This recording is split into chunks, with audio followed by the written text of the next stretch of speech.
Your Madison City Schools broadcast will begin momentarily.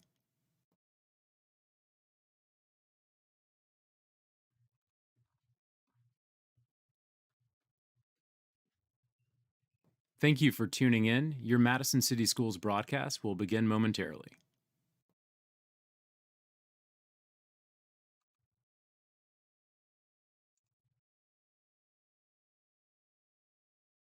Thank you for tuning in. Your Madison City Schools broadcast will begin momentarily.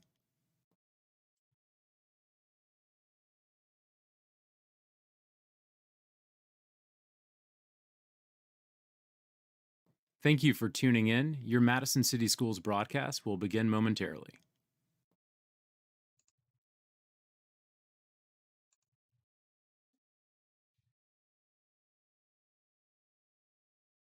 Thank you for tuning in. Your Madison City Schools broadcast will begin momentarily.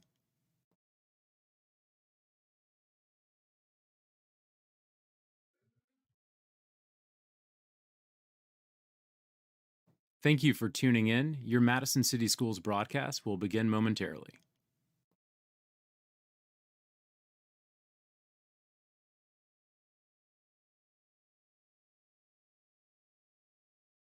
Thank you for tuning in. Your Madison City Schools broadcast will begin momentarily.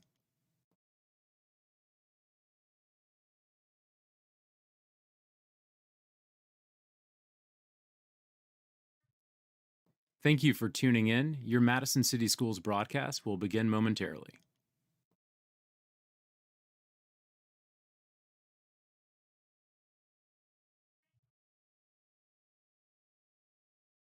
Thank you for tuning in. Your Madison City Schools broadcast will begin momentarily.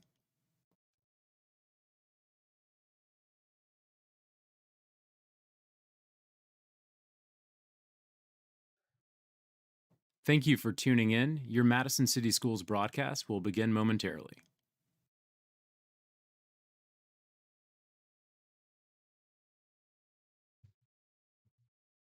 Yeah. Thank you for tuning in. Your Madison City Schools broadcast will begin momentarily.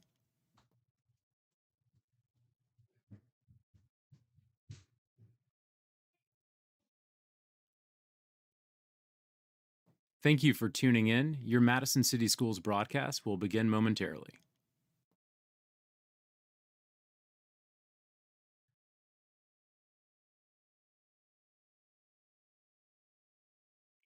Thank you for tuning in. Your Madison City Schools broadcast will begin momentarily.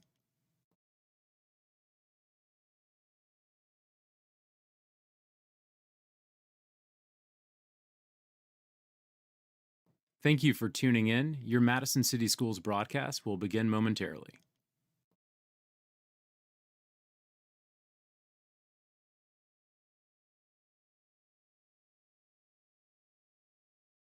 Thank you for tuning in. Your Madison City Schools broadcast will begin momentarily.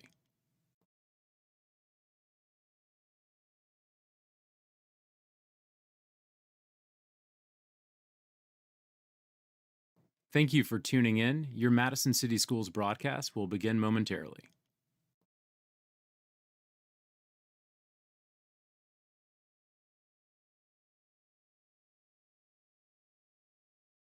Thank you for tuning in. Your Madison City Schools broadcast will begin momentarily.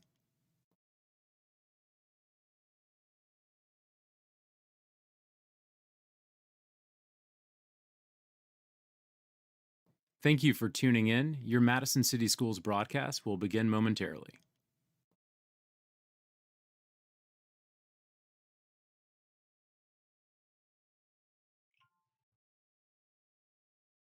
Thank you for tuning in. Your Madison City Schools broadcast will begin momentarily.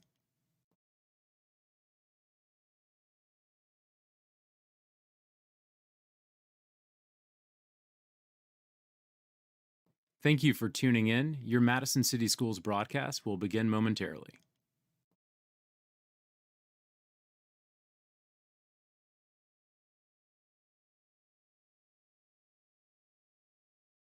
Thank you for tuning in. Your Madison City Schools broadcast will begin momentarily.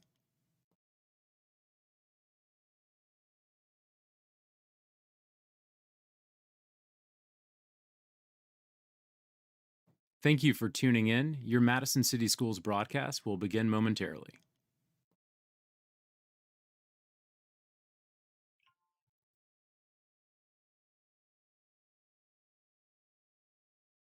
Thank you for tuning in. Your Madison City Schools broadcast will begin momentarily.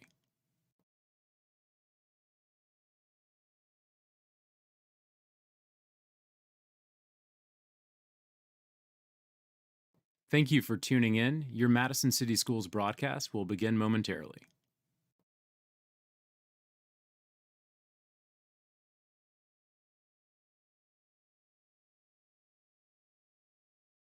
Thank you for tuning in. Your Madison City Schools broadcast will begin momentarily.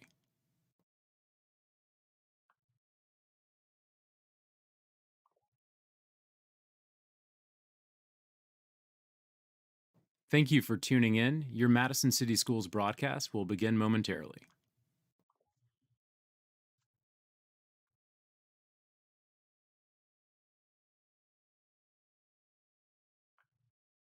Thank you for tuning in. Your Madison City Schools broadcast will begin momentarily.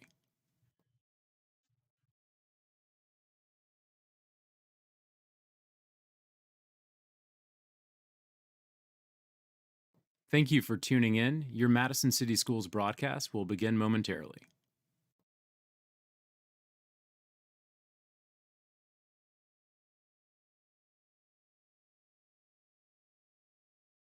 Thank you for tuning in. Your Madison City Schools broadcast will begin momentarily.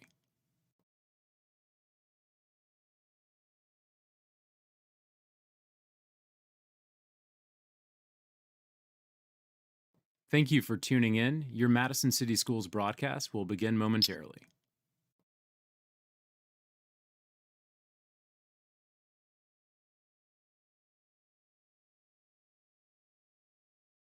Thank you for tuning in. Your Madison City. I'd like to call the City of Madison Board of Education meeting for September 30th, 2021 to order. If we will rise for the Pledge of Allegiance, please. I pledge allegiance to the flag of the United States and to the republic which stands indivisible, with liberty and justice.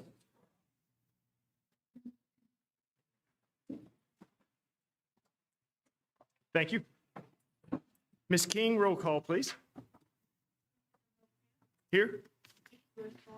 Here. Here. Here. Here. Thank you, Ms. King. Board, if you will take a moment and review the agenda, I need a motion and a second to approve.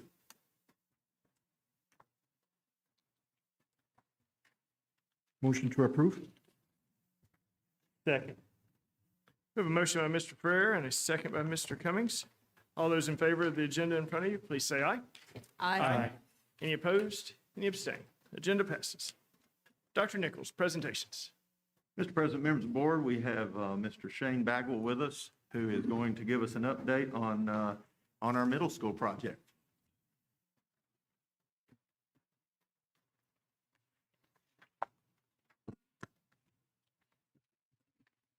Board, Dr. Nichols, I'm glad to be here today to provide you with an update on Midtown Elementary and Journey Middle School projects. I do have a presentation, Ms. King, just forward through. Start out as typical with our financial update.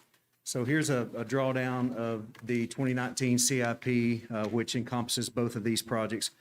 Out of the available funding, we have 8.37 million of funding that has not been allocated at this point. So we are in good shape financially on both projects.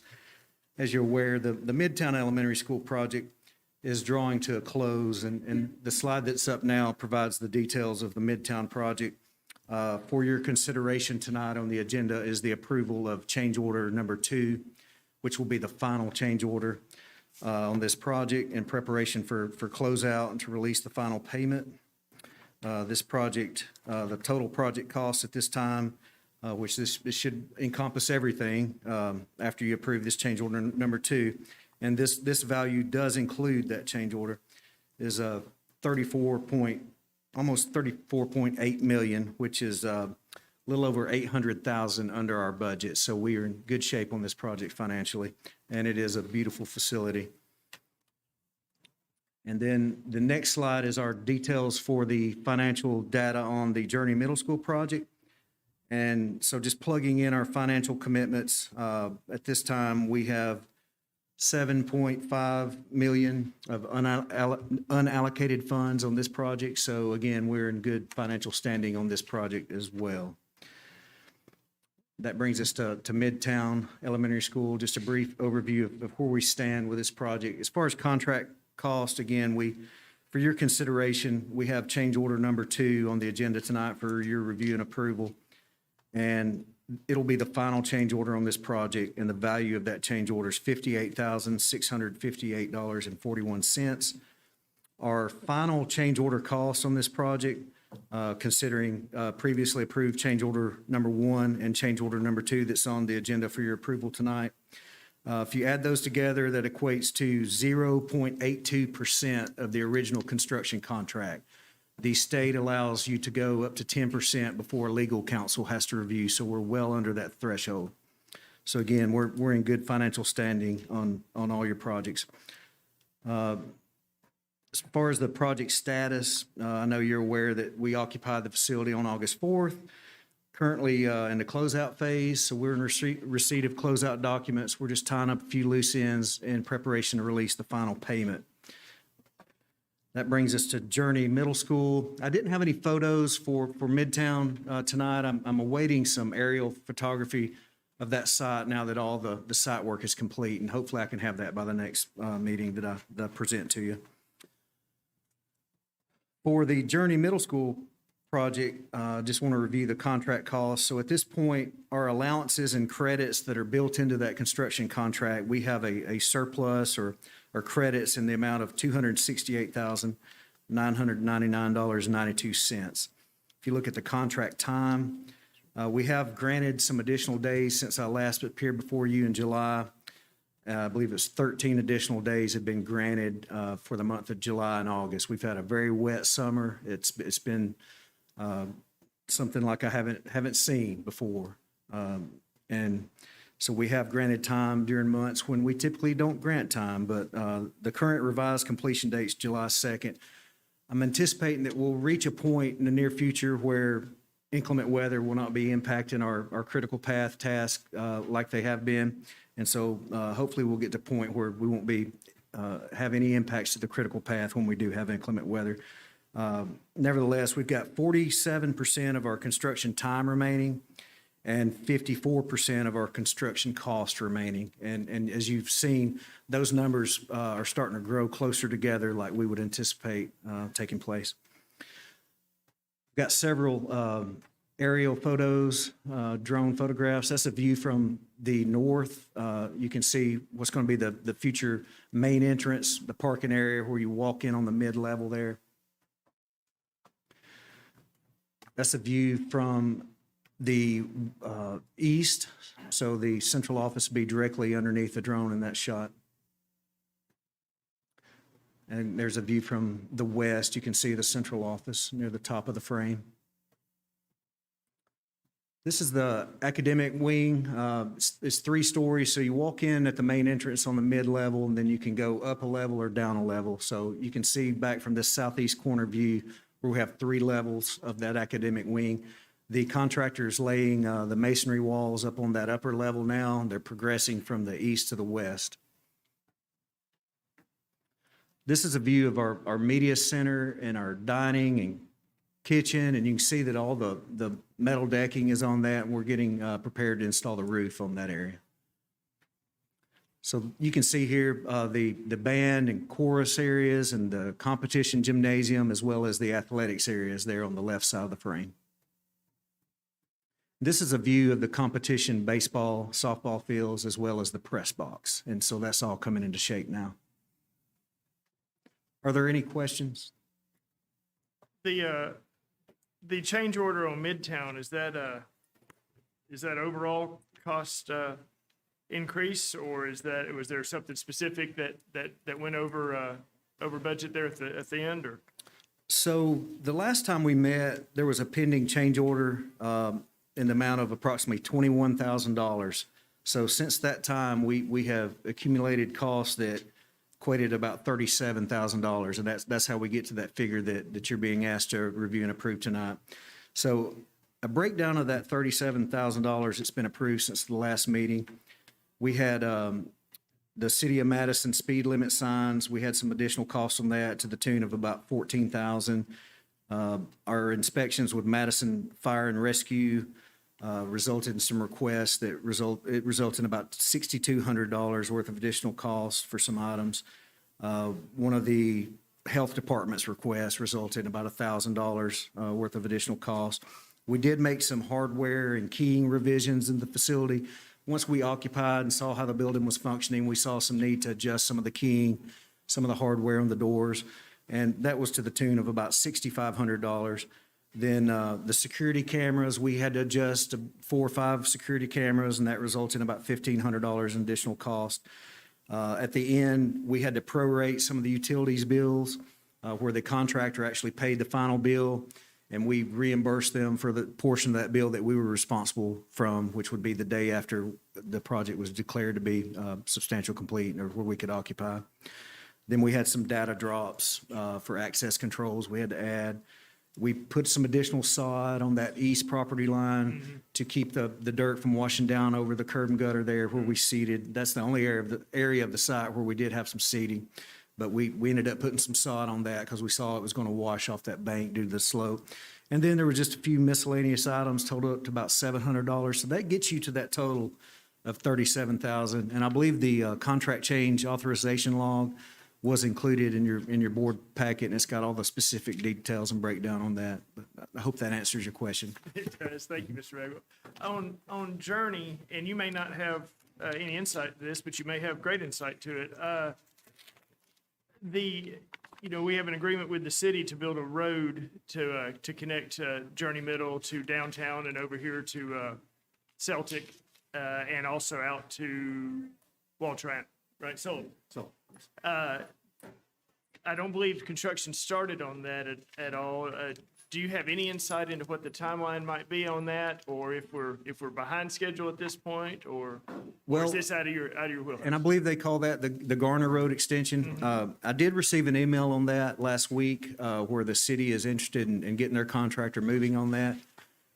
We did not have the finalized drawings for that to incorporate into our design for this project. So right now, there's work taking place that's going to cross over into our construction limits for our contractor. So there's going to be some coordination and negotiation that needs to take place. And so we're really in the preliminary stages of that. I'd like to review the final drawings that the city came up with and sit down with them and their contractor and us and our contractor and just review what work we have that may impact them and what work they have that may impact us. Mainly based on my preliminary studies of it, it consists of just some storm drainage that we have that'll cross under that future road and discharge stormwater in that drainage ditch that comes down the west side of the property. But I'm aware of that, and yes, we are making plans to coordinate with the city and their contractor to help facilitate that work. Board, questions, comments? And even during a COVID year where a lot of building prices are skyrocketing, we've had an increase of 0.8%. And you said we can actually have the ability to go to 10% without going before our legal counsel. Is that 8% better than average? It is. It is much better than average. We do build some cost into our construction contracts so that we don't have to come before you and get a change order every time any little thing happens out there. Because there's a lot of unforeseen issues that come up on a project that you just can't account for during design. So, but to answer your question, yes, we're under 1%, and the state allows you to go up to 10 before legal counsel has to review. So we're well below that threshold. As far as COVID impacts, our projects are hard bid, and so you're not subject to the cost increases like the contractors are. So what you are subject to, though, is some issues that we have seen is some impacts to our labor force due to COVID-19 infections amongst the labor force, and also product availability issues. Some of these products are costing the contractor additional money that they didn't anticipate on the front end they would have to pay. But that's their problem as far as additional costs. But where it comes into being our problem is some of these products, they just can't even get delivered to the site in a timely manner. So there is some concern with delays just due to the availability of products. So that's our primary concern from your standpoint. Thank you. Any other questions? Thank you for your time. Thank you, Mr. Bagwell. Dr. Nichols? Mr. President, members of the board, Dr. Donaldson is with us to give us an update on the instructional meeting. Thank you, Dr. Nichols and board. This afternoon, we held an instruction meeting to provide an update on our academic programs. The meeting began with highlights from our EL summer camp.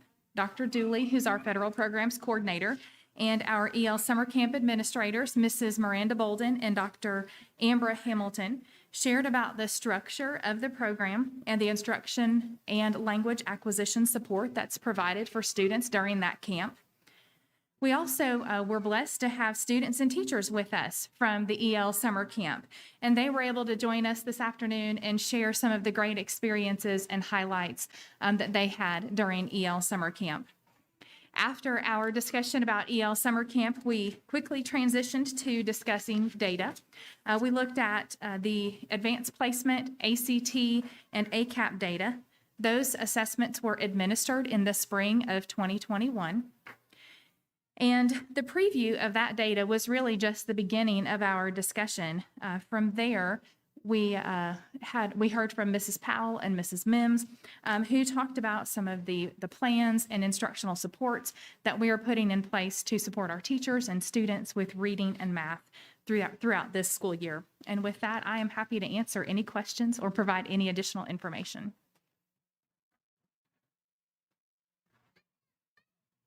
I don't have any question. I know we didn't get to some of the data at the end, and we also didn't have time to look at the videos. I do appreciate you giving us the packet, and I'll go back and review that.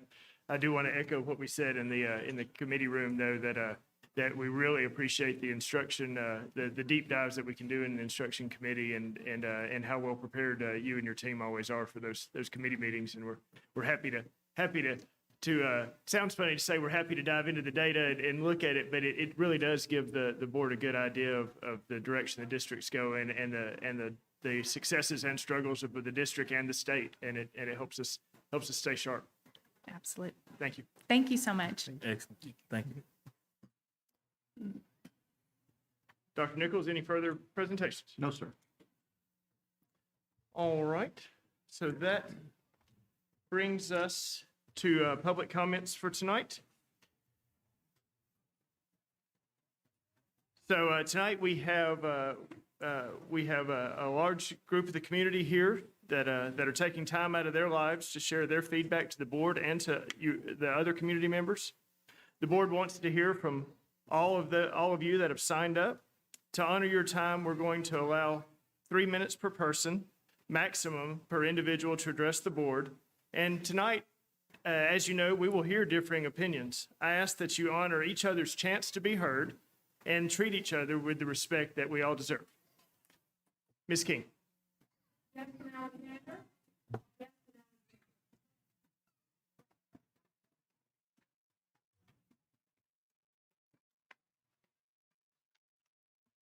Hi. Hey. My family ventured into virtual school last year, and it was really beneficial for us to be at home and still receive the in-person IEP therapy and related services. They are now back in the building, and my primary goal is to keep them there. I would like them to be in school and learning. There really isn't another option that's equitable for them to still receive those special education services.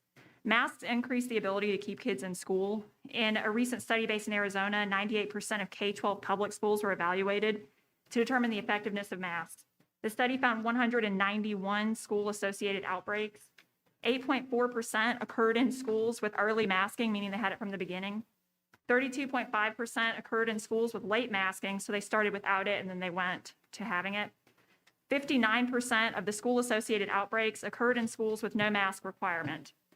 Schools without mask requirements were 3.5 times more likely to have outbreaks, even after accounting for things like county, grade level of outbreaks, enrollment size, and Title I status. A countrywide study found that school-related outbreaks led to 1,801 school closures, meaning it impacted 933,913 students, 59,846 teachers in 44 states. In only 23 states, 21,081 COVID pediatric hospitalizations have been reported. And that may sound low, but COVID is now in the top 10 deaths for adolescents. Higher rates of quarantine does not benefit anyone. We live in a very privileged area that sees low dropout rates and poverty levels. It can be really challenging for those of us that benefit from a privileged life to understand the difficulties faced by those experiencing food insecurity, unreliable transportation, and single-parent low-income realities. School offers education, food, transportation, and the ability for the guardians to go to work. We need all kids in school learning, thriving, and eating meals there in order for all families to thrive. I'm asking you to continue the mask mandate until everyone that wants the vaccine has the option to have it. I do think that it should be optional, but I think that it would be great to have that there until they can. And while I'm here, I'm going to hit on special education. I also want to add that our elementary schools do not provide equitable playgrounds. Most have dirt or mulch layered flooring, which is not appropriate for wheelchairs to get over it. It's not appropriate for anybody with stability concerns or in a wheelchair. They flood and they're unusable for days after. The new playground in Midtown is great. It has a nice flat surface. Then you roll up to a play set that is not wheelchair accessible. So those children can wheel up to it and then just stare at it because they can't get on it. They can't play on it. The buildings with the self-contained and pre-K developmental units really have the most immediate need, but honestly, all of them need the equitable upgrade. We need more fenced-in areas, accessible equipment, smooth surface flooring, and better drainage. And then last thing, the expense for that is really high, but the reward is much higher. So thank you. Thank you. Thank you.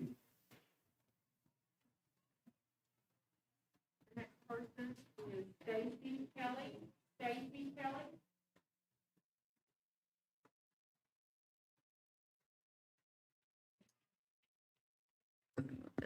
That's distracting. Hi, thank you. Welcome. Thank you for welcoming me. My name is Stacy Kelly, and my daughter is in elementary school in the Madison City School System. Because of her age, she is not eligible to be vaccinated against the SARS coronavirus 2, also known as COVID-19. Neither is my son. Yet they're required to be in crowded classrooms with other unvaccinated peers 7 hours a day, 5 days a week. Outside of the school, many families are getting back to their pre-COVID lives, birthday and holiday parties, traveling, and daily errands in various states of masking. But we are not post-COVID.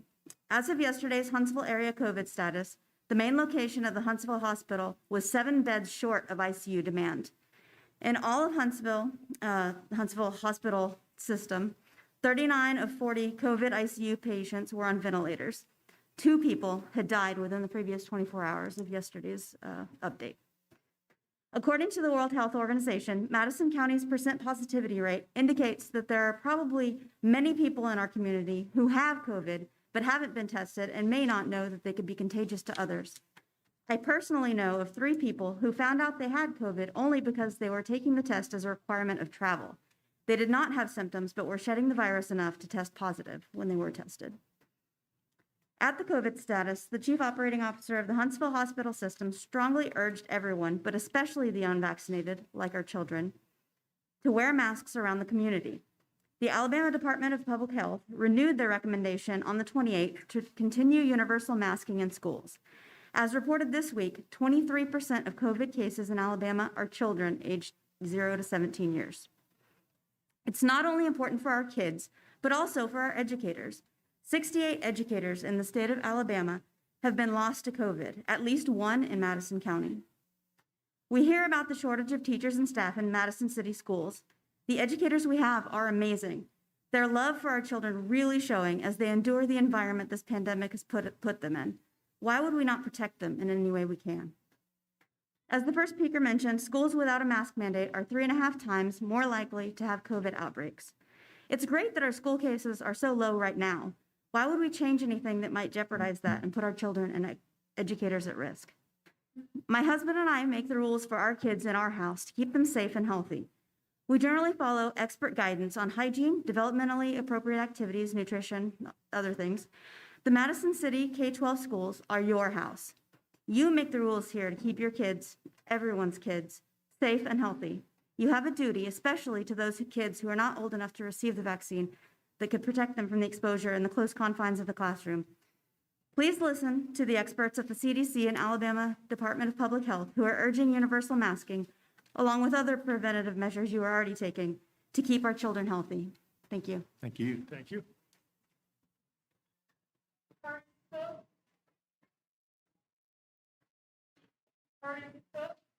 You should.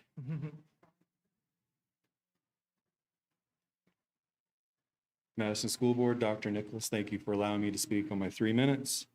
Yesterday, Mr. Doherty at the Wednesday COVID response had a great quote. He said, "Doctors, surgeons, dentists have worn masks for years."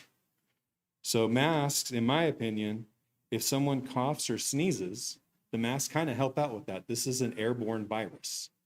Additionally, when I was a kid, you would hear on the playground, "Hey, say it, don't spray it."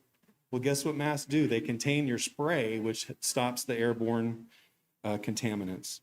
I have 2 recommendations for the school board. I haven't seen your guys' matrix that is out, the mask matrix, but we should be following the ADPH positivity rates. So for example, we're at 13.2% positivity, and I know a bunch of people who are getting COVID tests just to get on airplanes, or they're forced to get a COVID test because they have to go for their job to keep their jobs.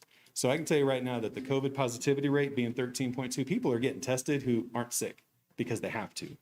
So ADPH puts out a low, moderate, high, substantial, and high. At 13.2, we are high, which is 10% or above. Substantial is 8 to 9.9%. Moderate is 5 to 7.99. And in the green, we're 4.9 to 0. So I asked that also we watch the ICU rates. Right now, Huntsville Hospital has 7 more people in their ICU than they have beds. That means there's, like she said earlier, 7 more patients on ventilators in the ER unit. Last week, we got 20 open ICU beds because guess what? People died of COVID. So that's not what we want. So last week, I did the numbers between Madison County, Huntsville City, and Madison City. And when you have the positive number of COVID cases on the state website and the number of positive cases in our school system, 25% of our COVID rates are coming from our schools. Not just Madison City, but Madison County and Huntsville City. They don't do it by city, so I can't give you statistics, but 25% is a very large number. Additionally, last week, we had 281 folks excluded because they had been next to someone who had COVID. So again, as you guys are considering your mask policy, I don't mind removing the mask if we're at a low risk and we have low ICU and COVID's kind of been out there at bay. Right now is not the time to do it with our positivity rate at a high rate and our ICU beds are still overflowing. So hopefully in your matrix, we can eventually remove our masks when there's lower risk. But right now, until we can get there, I recommend we still mask up, especially in the elementary schools, because they can't get a vaccine. Maybe in the wintertime we get a vaccine, that's a different story. But right now, anybody in elementary schools cannot get a vaccine. I thank you for your time. Thank you. Joseph Rydell.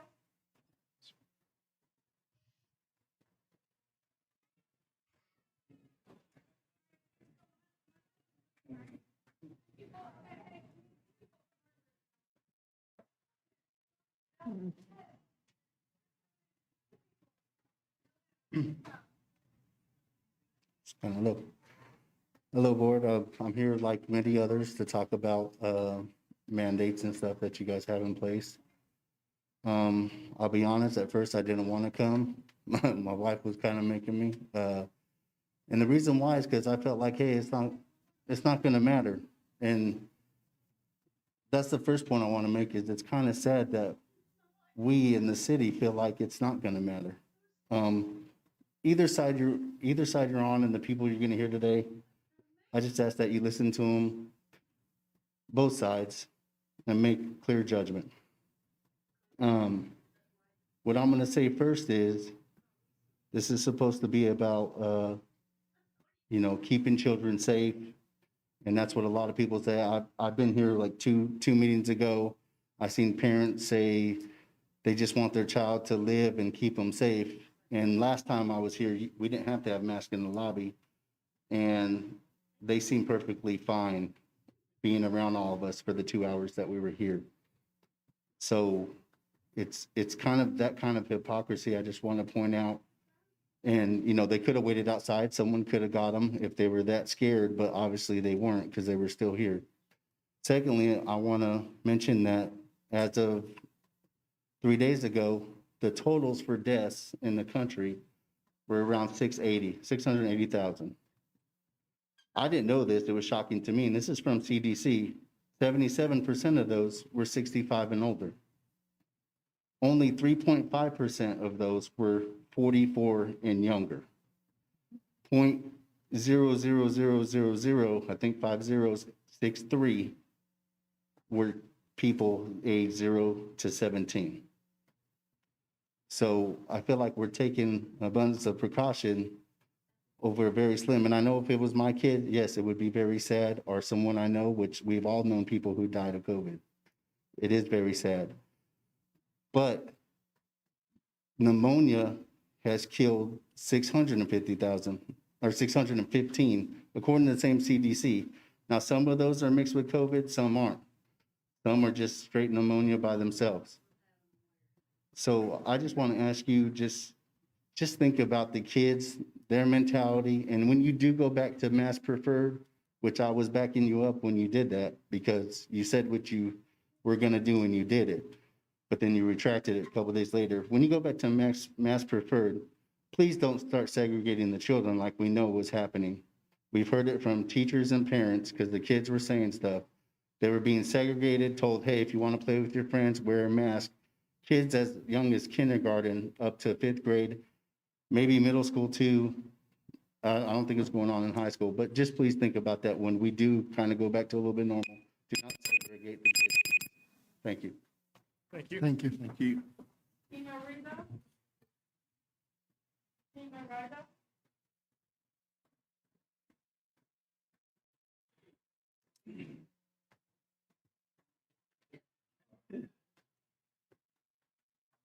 Hello, thanks for having me. So, just today, my name is Shima Rizzo, it's my husband. We have kids that are in Madison Elementary School, and we just come to represent freedom. We are okay if you want to wear a mask, but I don't know if any of us, when we were little, we like being forced to do anything, so just think about those things. So I come here today to represent parents who stand for freedom and stand for choice, and the voices of those parents haven't been heard loud enough. I represent students who have not been, are being heard, they're flat out ignored, and I represent those who are struggling with anxiety and depression due to COVID, mandates with masks being one of them. I also represent teachers and staff in Madison City School who are afraid of being reprimanded or targeted and therefore do not speak out. I know who these teachers are. It should be each individual choice whether to wear a mask. For those who say, well, your freedom of choice is killing people, it's simply not true. We have a vaccine. People have the right to decide, as they should, on how they want to protect themselves. Obviously, in the community, we can have choice of mask, but for some reason, we have other individuals that want to control our kids. It's just hypocritical. You can't just try to control other individual children or take control of other parents' children. It's not right. I simply want the choice for my children and all the other parents, teachers, staff, and students. They would like that choice as well. Furthermore, children shouldn't be separated from their friends. My husband discussed that. There was kids screaming, they were crying. They were confused at why they had to be separated from their kids. And teachers told them, well, if you want to be with a friend, you have to wear a mask. Teachers witnessed this. I have teachers reaching out to me and telling me what's going on in the school system because the morale is very low. And they're really, I'm sorry, they're just over your integrity's being questioned. It's almost compromised already. And I'm just trying to be honest with you because I don't want us to be divided. I want us to be together in the community. So this is, anyways, there's a lot of craziness going on and there's a lot of things that are just unacceptable. And I don't want anyone dare to think for a moment that this virus is going away or going anywhere. Even when young children, even if they can get vaccinated, it's not going away. It's simply not true. So I'm just here to tell you that right now there's a lawsuit. It was filed on September 22nd. Huntsville City Board of Education is having a lawsuit called on them because it's the parents own the fundamental right over their children's medical health. There's no state of emergency anywhere in Alabama, and therefore the rights are to be restored to the public. So your power to act can only arise from specific judicial statutory authority if the fundamental protected rights are affected. A parent's fundamental right to determine the health and well-being of their child shall not be encumbered by government at any level unless due process can be shown on a case-by-case basis. The assertion of implied power by a collective government entity is void.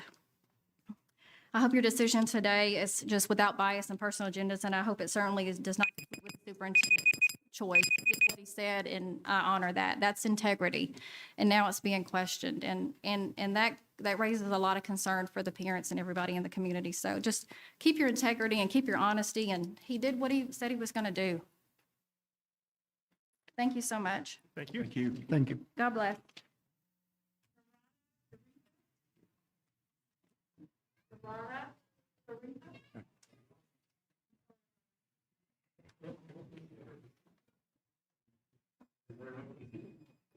Hi, I'm Shraddha Shrestha. I'm a general pediatrician, a local pediatrician here in Harvest, and a child health expert. I'm here to say that, face masks can be worn safely by all children 2 years and up. And, face masks has shown to decrease the transmission of COVID and other viruses. So it has a lot of advantages. Me and my American Academy of Pediatrics recommends universal masking in school system because of what is going around in our country. We are still in COVID pandemic, Our county and our state are still in red. We've already heard about that. The case positive rate in state of Alabama is 13.2, and in Madison County is 13.5, and that's just within last 7 days. And we also know that our vaccination rate is very low over here in state of Alabama. And also in Madison County, we have 45.18% people have completed vaccination, and 53.5% have done at least 1 doses. And also in recent weeks, we've known that children 5 and up have had higher COVID-19 rates than any other age group. Just in last week, the COVID-19 in children was 27%. That is 8% increase in last 2 weeks compared to, before. And we know children 12 to 17 have lowest vaccination rate. Children less than 12 still don't qualify for vaccination. And we know that masks help protect unvaccinated students, teachers, staff, COVID-19, and reduces transmission. So, and the other fact also is that when children don't have masks, then, studies have shown that those school systems do have a 3.5 times increased transmission rate. So there are a lot of students missing school because of quarantine. So when children miss school, then it affects them academically. We saw last year what happened, right? We saw that they were virtual. There were a lot of children over here that didn't do good academically. Not only that, I also saw that there was increased mental health cases in my patient. So I really, really recommend universal masking right now over here in our Madison City School because of the pandemic and because of the case rate and because of our state and county being on red. So please consider that, our job as school board is to make sure that we provide safe and healthy environment for our children. So I really, really recommend that we continue universal masking until our rate is low enough where we don't have to worry about our children getting sick and, the COVID-19 being spread in community. And thank you for your time and listening to me. All right. Thank you.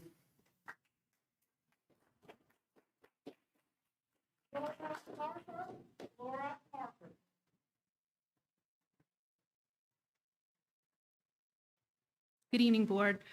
My name is Laura Harper. I'm a parent of 3 students in the Madison City School District. I've handed to Mrs. King statements from 3 parents who were unable to attend tonight, including a nurse at Madison ER. I'm hoping you will consider those statements while you vote for the mystery mask matrix so that we don't know what it's going to say. If I knew what it was going to say and I agreed with it, I wouldn't be here. So I'm going to assume the worst, and I'm going to assume that there's something in that matrix that is counter to the guidance that has been provided by ADPH. Frankly, I'm exhausted that we are still here having this conversation. I'm terrified that this board might be influenced by a loud, angry minority, and clearly it's a minority. Your own data showed that with your experiment of 2 days, that 86% of students wore masks. And if we need to be louder and more angry, then we can do that. But I'm hoping that that's not what's required. We're asking you to do something easy. It's very easy. You follow the advice of public health experts in a global pandemic. You put the health and safety of children first. You put the lives of teachers first. And I'm sorry, Dr. Nichols, that there is no mandate that you all can hide behind. I'm sorry that there isn't a judge who has told you what to do. But leaders don't have to be told to do the right thing. They just do the right thing because it is the right thing. That is integrity. That is moral courage. And I'm asking you to not listen to the opinion of every Tom, Dick, and Jane who gets up here and spouts some nonsense about constitutional rights or about that masks don't work, because their opinions don't matter. You should ask yourself, do they have a PhD in epidemiology? Are they employed by the CDC or the ADPH? I guarantee you the answer is no. And if it's no, put their opinions where they belong, which is the trash can. Their opinions don't matter. My opinion doesn't matter. What matters is what the experts are begging us to do to counteract a deadly virus. I'm asking you to stand up and lead. I'm asking you to stand up and do the right thing for literally our teachers' lives. Teachers are losing their lives to teach our children. My children, 2 of them are too young to be vaccinated. Please consider that. Not a single one of you has a child who's too young to be vaccinated. I know that. But there are lots of us who do. Please consider that. If you cannot stand up and do the right thing, if you cannot stand up and lead, then please step aside for someone who can. Thank you.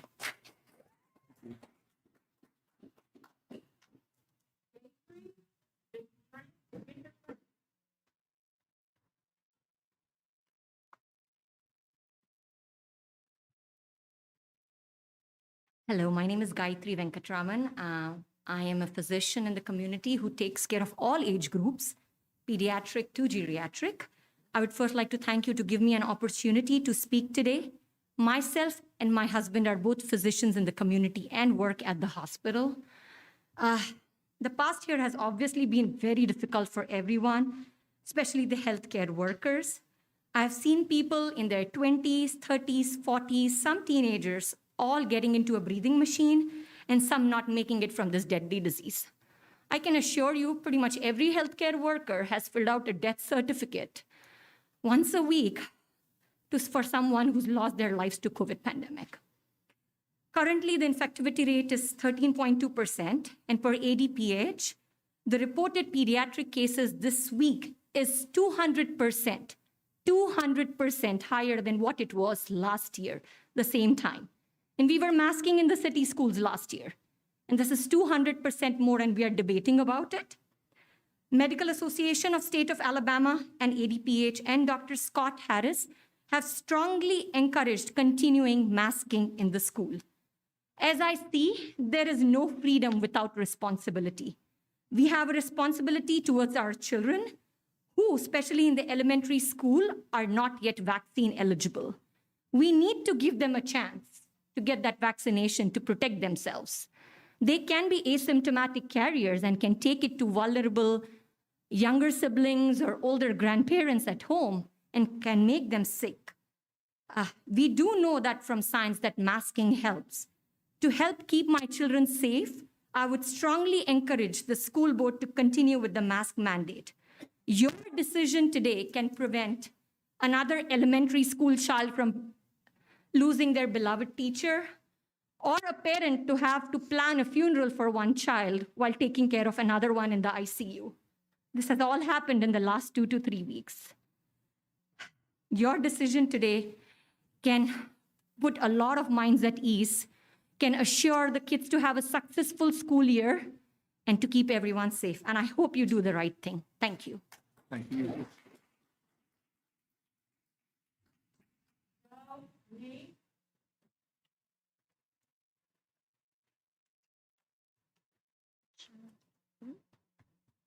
Good evening, gentlemen and ma'am on the board. I'm here to ask the board to maintain the mask mandate.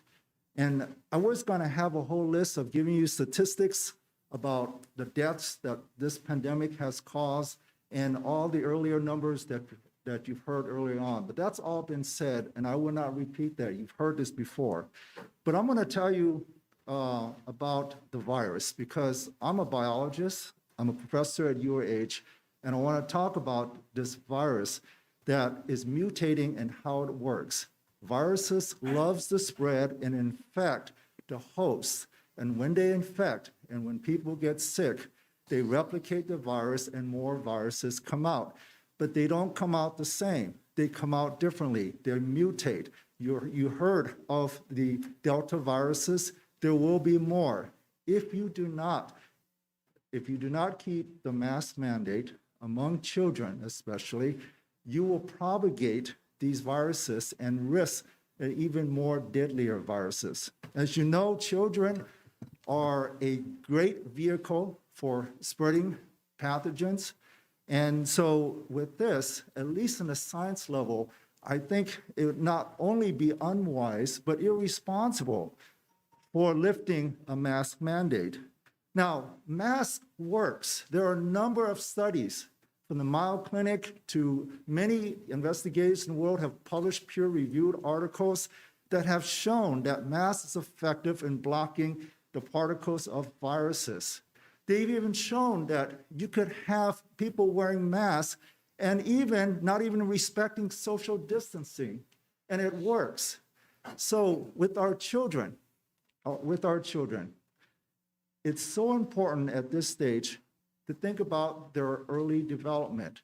And if not anything, it's about the development stage. So let's take the scenario that you unlift the mask mandate. You will have people that are not vaccinated. You will have separation of groups. You heard earlier concerns about children that are separated. They lose their social skills.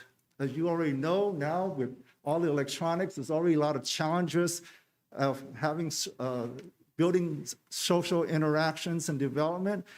If you unlift the mask mandate, children will be separated, they'll be keeping their distance, and you will have a whole generation of undeveloped socialized children. And let me just end by saying, earlier on, there was a person that mentioned about freedom. This is nothing about freedom. If anything, this is a war, a biological war. And if anything, I would say this is the right to bear arms. And this is not guns. This is vaccination and especially masks.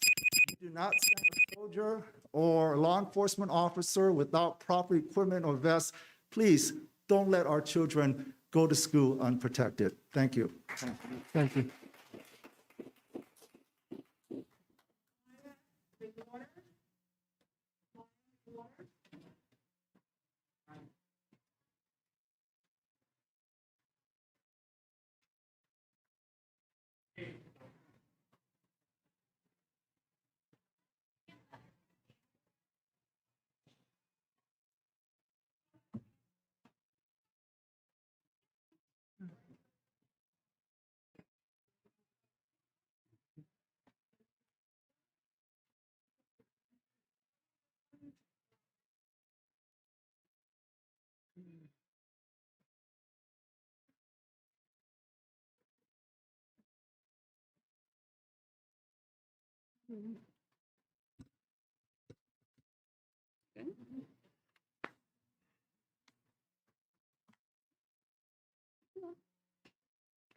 Hi, my name is Mammoth Waters. I go to Horizon Elementary and I'm in 4th grade.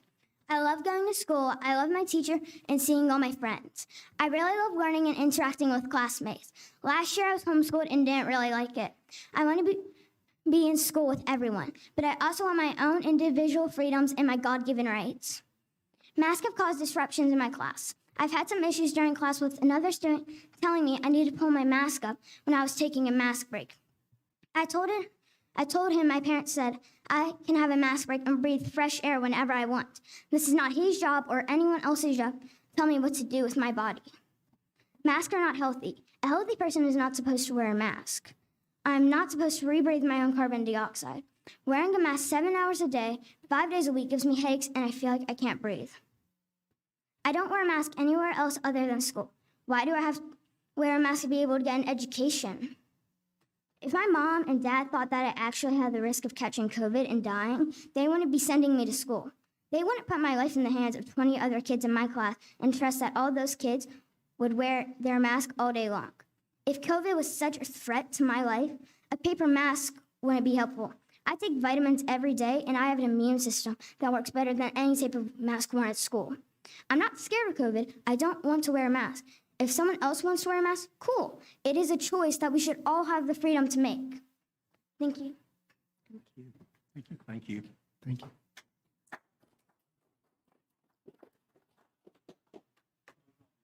Amanda Ponder.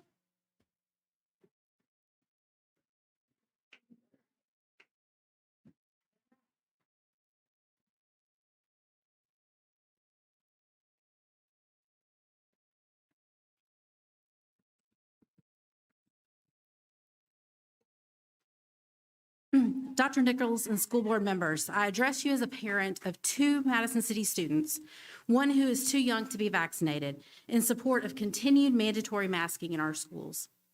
Medical officers and pediatricians Dr. Karen Landers and Wes Stubblefield of the ADPH recently made a press release dated September 28th that said, "We strongly advise all schools to apply preventative measures to reduce COVID-19, including universal masking for students, teachers, staff, and visitors, good hand hygiene, social distancing, environmental cleaning, and good ventilation to reduce disease transmission." Dr. Stubblefield, former president of the Alabama chapter of the American Academy of Pediatrics, stated, "Practicing preventative measures against COVID-19 in schools is critical to keeping our kids in the classroom where they can learn in a safe environment." Although I wish there was state-level leadership on this issue, the responsibility for our system falls to each of you. Dr. Nichols, you have previously expressed, when we were planning mask recommended but not mandatory in early August, that a local decision to you means parent and child. This conclusion reflects a lack of understanding of the science behind disease transmission. Masking provides the wearer some protection, but the greatest protection for my child occurs when others wear their masks and vice versa. I ask of you to trust the medical professionals and their guidance. When we have weather events and dismiss school, parents are told that we need to err on the side of caution. A global pandemic is no different. Please trust the medical professionals in our state as much as you trust the meteorologists. Thank you. Thank you.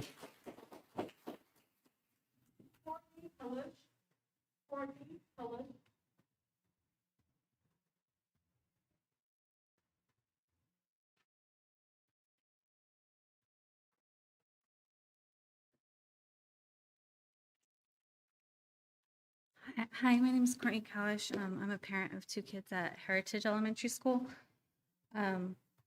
I believe that a parent should have the ability to waive their child from the mask mandate if they feel that's best for their child. Majority of European countries have chosen to no longer mask in school for kids 12 and younger.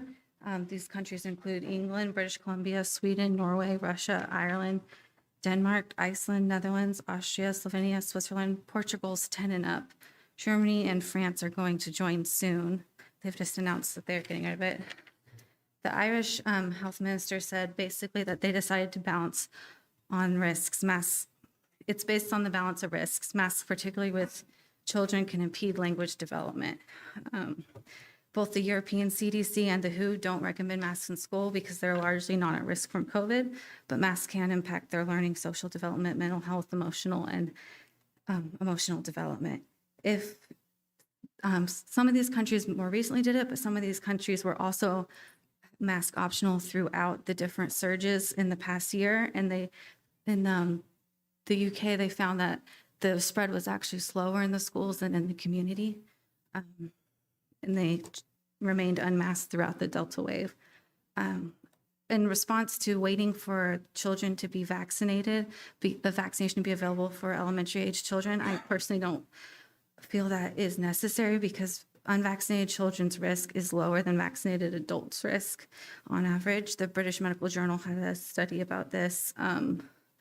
We shouldn't have to wait for child vaccines in order to allow kids who struggle with these learning disabilities or emotional or anxiety, et cetera, to have an opt-out option. I would be okay with, as a parent, if there was a mandate, it was mask preferred, but we had some kind of waiver where we could have our preference and know the policy that may impact our kid and sign it and opt our kid out.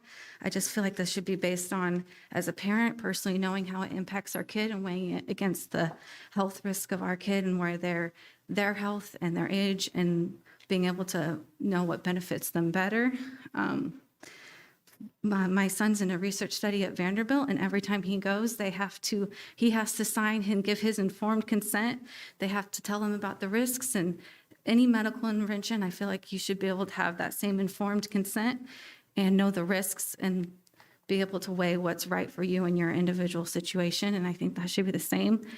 At minimum, if we could at least have some kind of metrics so we would know when masks are coming on and off, so that we could at least prepare our kids and not be all over the place, that would be great too. Thanks. Thank you. Thank you.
I'm Tatiana Sasova, dear members of board and everybody else present here. I'm a microbiology professor at the University of Alabama in Huntsville.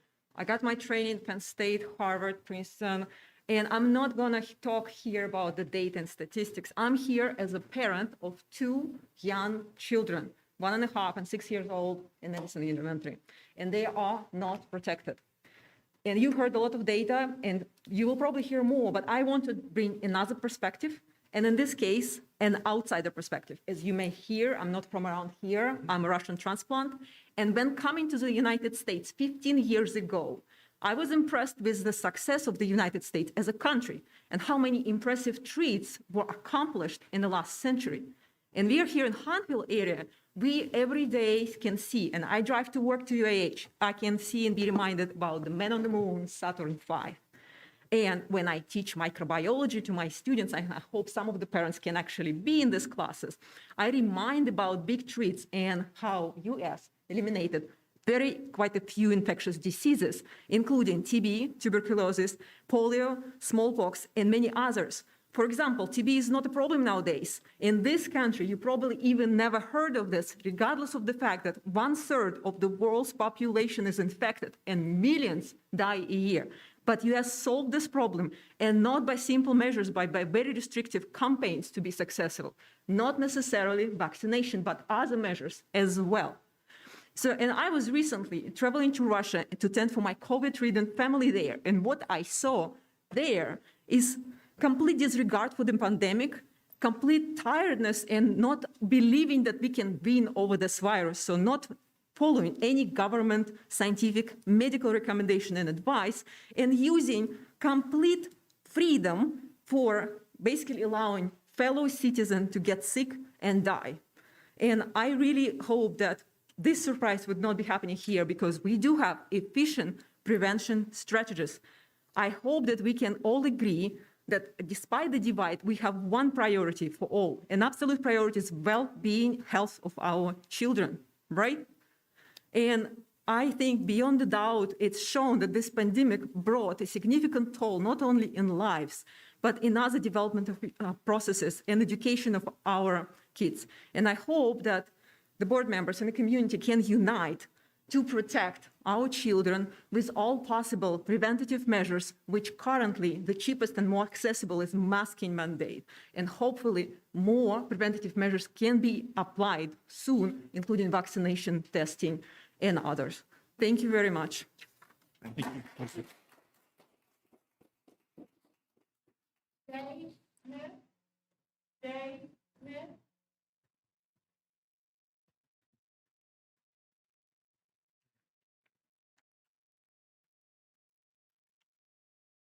I want to first say thank you to our first responders who are here this evening. Good evening, Dr. Nichols and the school board. My name is Dave Smith, Madison City parent. I speak today to encourage the board to reflect on its most valuable asset, Madison City families. In recent Madison City BOE meetings, two topics came up that I want to address tonight. First, in budget discussions, envious eyes were cast in the direction of Huntsville City Schools and their larger pot of federal dollars relative to ours. Suggestions were made, and I'm paraphrasing, so forgive me, that we'll take all the federal dollars we can get. Please recall that those federal dollars come with heavy strings attached. Huntsville City Schools remain to this day under the renewed control of U.S. Department of Justice lawyers, where they've been for the better part of the last decade. We're already vastly outperforming Huntsville City Schools, and that's no accident. Federal dollars are not the asset Madison City Schools needs more of. Madison families are that asset. Second, Dr. Nichols, in recent meetings, you've mentioned the 12,000 plus and growing students in Madison City Schools. We don't expect you to be superhuman, so you cannot even know the names of 12,000 plus students, much less what's best for their individual medical needs. I raise this point because keeping 12,000 plus students medically safe is a role in which your position, not you personally, is ill-suited to succeed. 2 weeks ago, you made your second broad apology to the community in these first 9 weeks of the school year for masking policy reversal. I'm not here to be a yes man or an echo chamber or to forgive your missteps. You fell into this apology trap again because you're not our community's asset for the job of keeping our kids medically safe. Madison families are that asset. Thank you. Thank you. Thank you.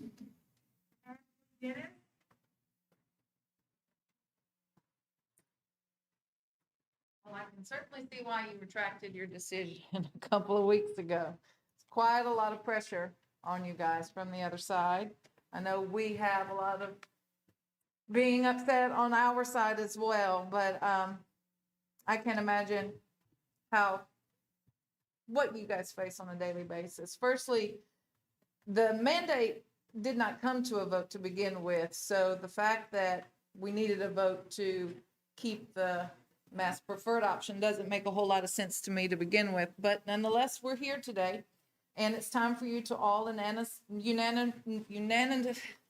unanimously lift this lift this mandate to either a required status or whatever you call it. I don't really care, but you need to give parents back their freedom to parent kids the way they see fit and allow teachers to choose whether or not they wish to wear one.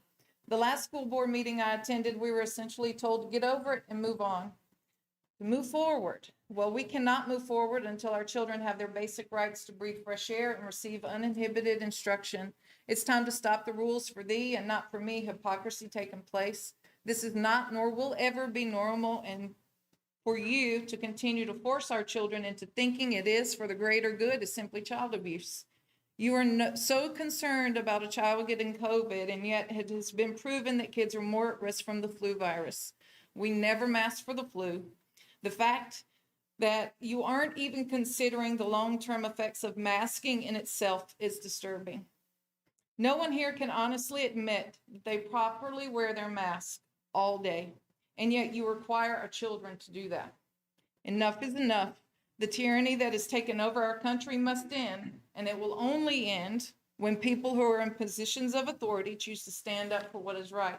Now, I can't stay for the rest of the meeting because my son is playing just across the way, and I'm going to go watch the game in a crowd full of children without their masks on, sitting in very close proximity the way they have done every Thursday and every Friday night, and y'all have been in attendance. So stop the hypocrisy. Let's end it. Give us our freedom to parent our children the way we wish to. They are safe. They are healthy. They will be fine. They've got a natural immunity to keep them as such. Thank you. Thank you. Thank you. Thank you.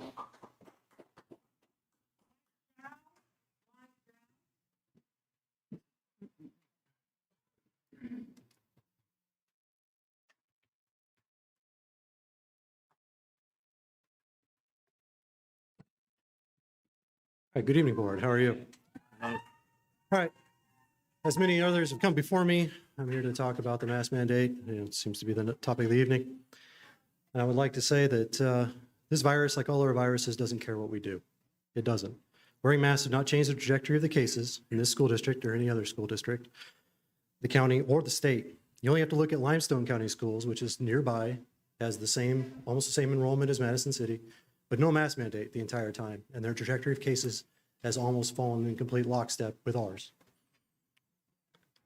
And you can also look further afield too. If you look at Tuscaloosa, city schools versus the county schools, same example. Cases rates remained the same. Masks at best are ineffective. The size of the virus moves through the mask like sand through a chain link fence. At worst, covering the faces of our teachers and students impairs learning, causes a distraction, and causes psychological and physiological harm. Study after study has shown that masks do not prevent transmission. What does is sick people stay home and let healthy folks continue to engage in society. Never before have we quarantined, or to use your guys' language, excluded the healthy. The mask mandate needs to be removed and exclusion needs to be ended for kids and staff that are not symptomatic. Those who wish to wear masks can, and those who choose to not to should be allowed to make that choice. Other districts in the state do this, and we should follow their lead. Stop giving in to the fear-mongering coming from the supposed experts that always put the worst-case scenario forward. Make choices based on the data and facts, not fear. Thank you. Thank you.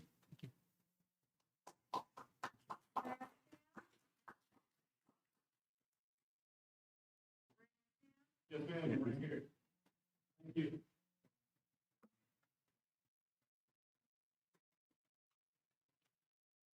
All right. Hello again, gentlemen. I'm sure you know me by now, right, Tim? Good deal. All right, hey, so I know everybody's talking about masks, don't wear masks, do wear masks. Again, I'll just go ahead and reiterate, this isn't about a mask, it's about leadership. You guys are failing on both sides of the aisles. I've heard that tonight. Leadership, right? I live in a free country, free city. It's free choice. Your sister counties, they're offering up, do what you want. This is America, right? Freedom of choice. There's some people in here with some big brains, right? I didn't hear any statistics. Everybody keeps talking about them. I'd also go ahead and add that on top of that, we've been wearing masks the entire time in school. Hasn't stopped to spread. Cases continue to rise. There's a lot of fear mongering. There's a lot of emotional things, right? Told you before, I'll tell you again, shoot straight, right? Be a leader.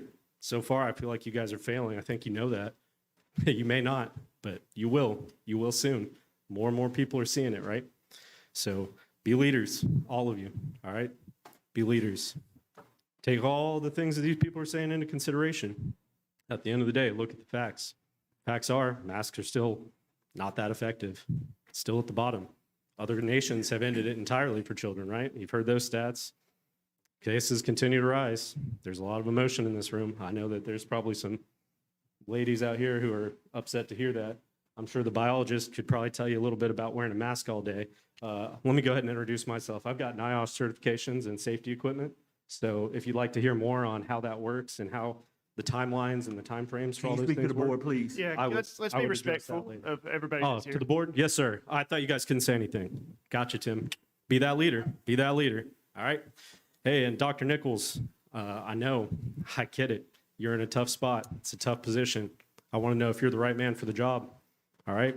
I want you to be that leader. Be that leader. Let the people govern their children the way that they want to. You're not, any of you are medical professionals. And to note, there is only one epidemiologist on our board of health here in this county. And the last time they studied epidemiology was in the early 90s. So I don't think that qualifies any of them to tell me about epidemiology. But be that leader, Tim. Be that leader. All right? That's all I got. Thank you.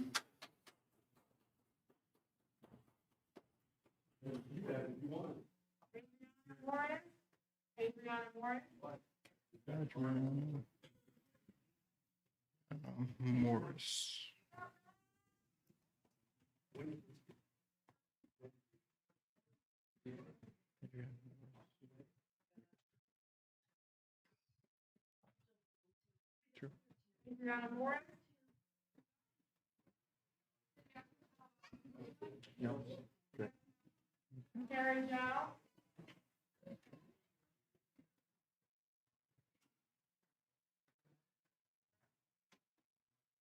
Good evening. Thank you for your time. My name is Carrie Giles. This is my daughter, Ainsley Giles. We have lived in Madison for the last 6 years. You just saw my husband and my son, Declan Giles. Ainsley goes to Heritage. She's in 3rd grade. She has the lovely Miss McMillan, loves her class. Declan is in his 1st year at Liberty, is loving the staff and the teachers he has there.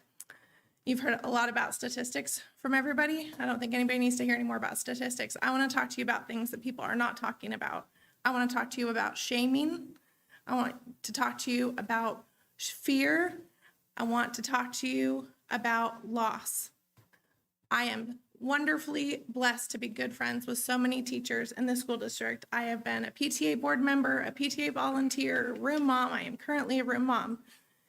Teachers are afraid of getting fired. Teachers are afraid of standing up for their personal rights. Teachers felt shamed into segregating students the Monday and the Tuesday that we had mass preferred status and felt like that was their only choice, even though they know that it is illegal to segregate kids in the classroom, but they were directed to do so by this board and by you, Dr. Nichols, and it's wrong. Teachers are shaming children, telling them if they wear a mesh mask or take a mask break that they must want people to die or get sick. My 3rd grader has been told by staff that she must want people to get sick and die. My 6th grader has been taken to the office at Liberty by a staff member who is not his teacher and told that he wants people to get sick and die. And so he has to go to the office and get another mask. And you know, the masks that they were given are those paper masks like many of you are wearing and that are in the lobby of this building. And those masks say, only wear this if it has been properly fitted and you've been trained by a professional. I am no longer working in healthcare, but I worked in healthcare in rehab and hospital settings for 20 years. Everybody who's in this room who's been a healthcare professional has been through the same kind of personal protective equipment, which is what PPE means, training, that I had. You have to wear it properly. It needs to be well fitted. You need to know what you're wearing it for. You need to remove it when you leave the contaminated setting. You don't wear it when you're walking around in a healthy setting. You use it on a patient that's on isolation or if you're in an isolation ward and then you dispose of it. You don't wear it around all day. You don't touch it and then touch other surfaces. I would have gotten reprimanded and fired if I wore masks, disposable paper masks, the way that they're worn in our schools. They're not used correctly. The staff isn't trained how to use them. The children aren't trained how to use them. They're not working effectively, but they are causing fear and isolation. Kids need to see each other's faces. It is important for their social and emotional development. There are kids who are still in 2nd grade right now, and I know this from 2nd grade teachers right now at Heritage who are not reading and working on their sounds correctly because they've been behind a mask and a screen for 2 years. You need to go back to mask preferred and let parents make the right choice about what meets their family and their kids' needs. Please listen to this. Thank you and have a good night. Thank you.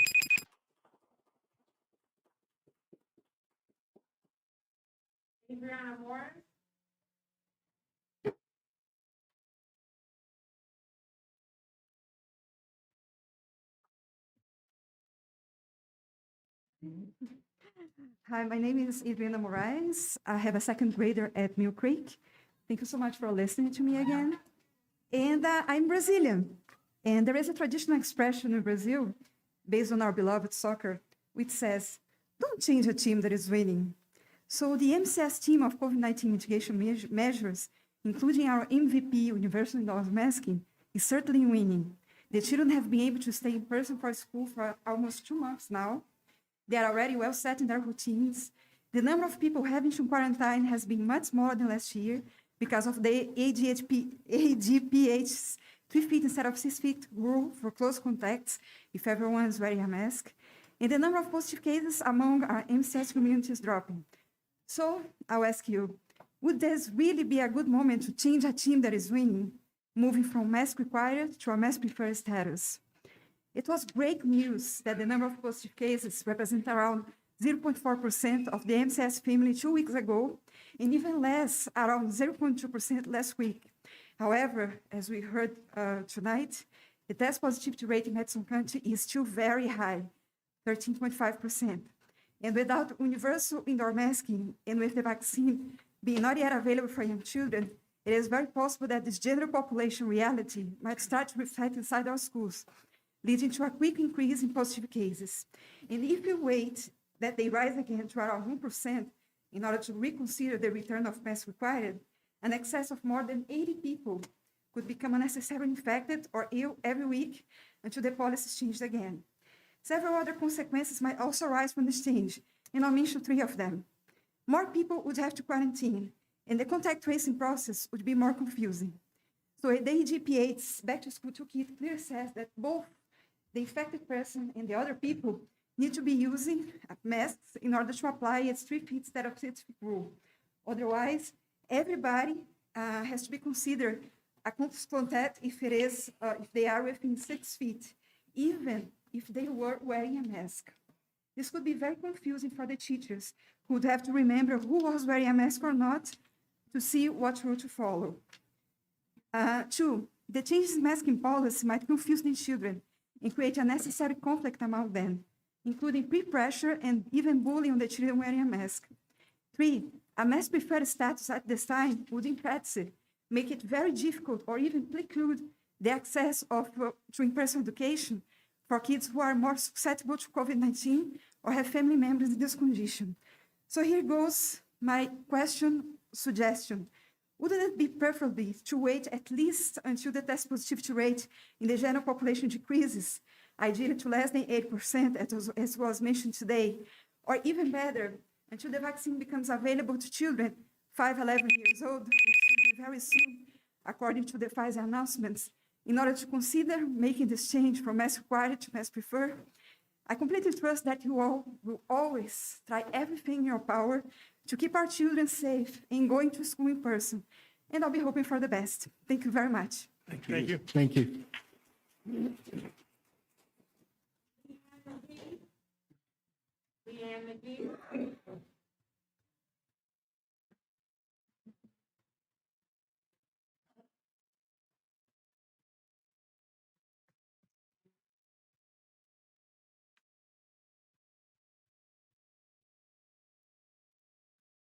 Hi, everybody.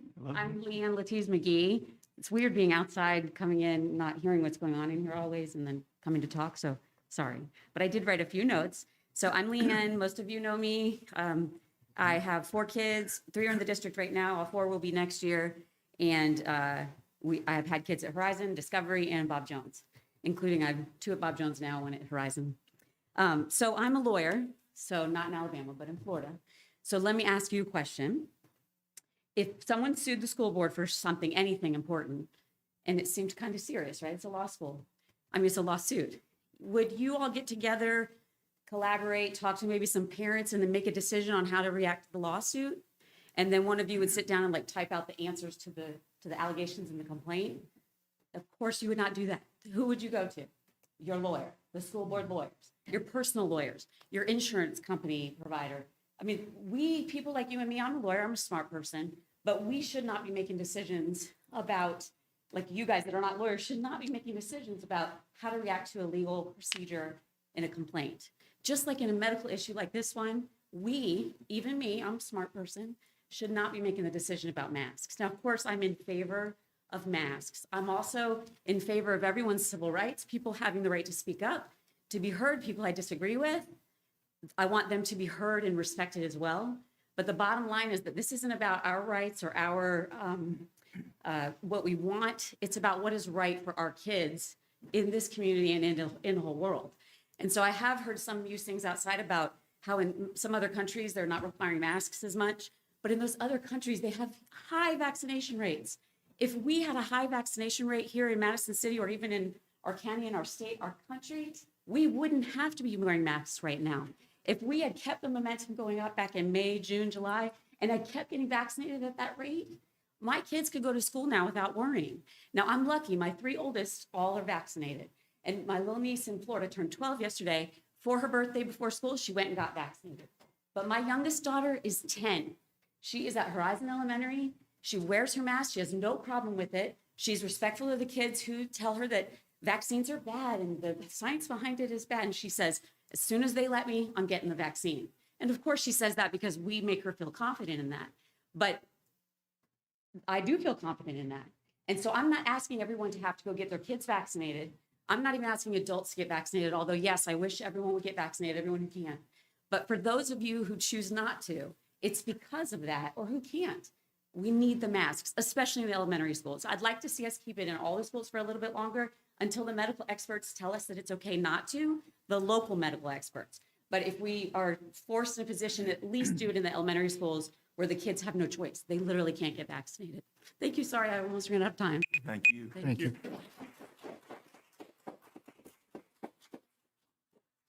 David Bergenberger.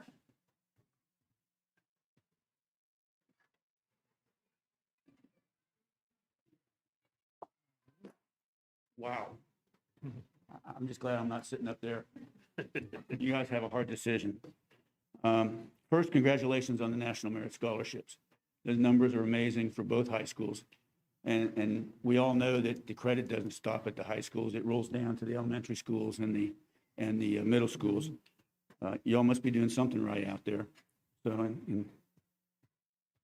second, I come to applaud you here today on the way you've handled the pandemic. You've managed to keep the schools open this year in spite of overwhelming challenges with the Delta variant. Tonight, you're going to discuss and make a decision on the mask policy, and it really is a policy. It's not a procedure. This is a hard topic, and it's going to require hard decisions. There's no doubt. But it's no different than the hard decisions you make every time you rezone a school system. And those are hard decisions too. And unfortunately, that's your job, to make the hard decision. There's no good solution here. There are just less bad ones. As a previous speaker said, if everybody was vaccinated, we probably wouldn't be in this position. But that's not reality. So we're not there. You're not going to make everybody happy no matter what decision you make. But that's not your job. Your job and your priority must remain the health and safety and welfare of all the children in the system. All the children, including the special needs children and the low-income children who would be affected by school closures and being quarantined. This is not a parental rights issue. Parental rights stop when they affect other children, especially if there's potential for serious health effects for the other children. 25% of the current COVID cases are in children under the age of 18, the new ones. This is not a freedom issue. Freedom comes with responsibility. You cannot drive speeding through a neighborhood in the name of personal freedom. You may hurt somebody. Some people cannot get the vaccine yet. Many of our students are too young. You all have the responsibility to protect them all in any way you can. And I will give you that masks probably aren't the best solution in the world, but they're the one we have. I urge you to continue what is proven to work until the local community rate of infection goes down to a lower rate. And I thank you for everything you're doing up here, because I know all the input you've been getting. It's not been an easy life for the past month or so. So thanks for what you're doing, and thanks to all your teachers, your administrators who are doing the same thing. Thank you, David. Thank you.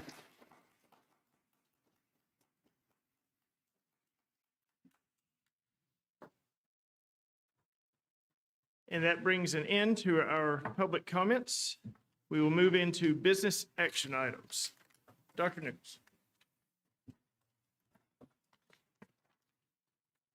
Mr. President, members of the board, I recommend for your approval the consent agenda items that consist of A, minutes 21-22, September 9th of 2021, an agreement by and between, B, agreement by and between the City Board of Education and Enrichment Center beginning October 1, 2021 through September 30th, 2022 to exclude the months of June and July, and a change order number 2 for the Midtown Elementary School, while Triana Elementary School is in the contract, for an increased amount of $58,658.41.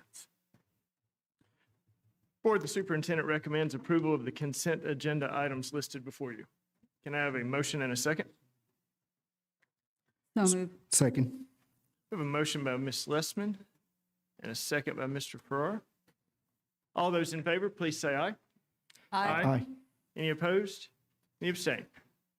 Consent agenda passes. Dr. Nichols. Mr. President, members of the board, you are to select 3 delegates and an alternate for the 2021 Alabama Association of School Board Delegate Assembly to be held on December the 2nd, 2021. You want me to open the floor or you want? Doesn't really matter, I guess. Can I make a proposal on this? We don't even have to vote, do we? No, you can just pick. Okay. We discussed this earlier, and the 4 members that can attend that evening will do it. So Mr. Travis Cummings is a delegate, Mr. Luis Ferrer is a delegate, and Mr. Greg Holsey is a delegate, and I'm the alternate, and we will all attend together.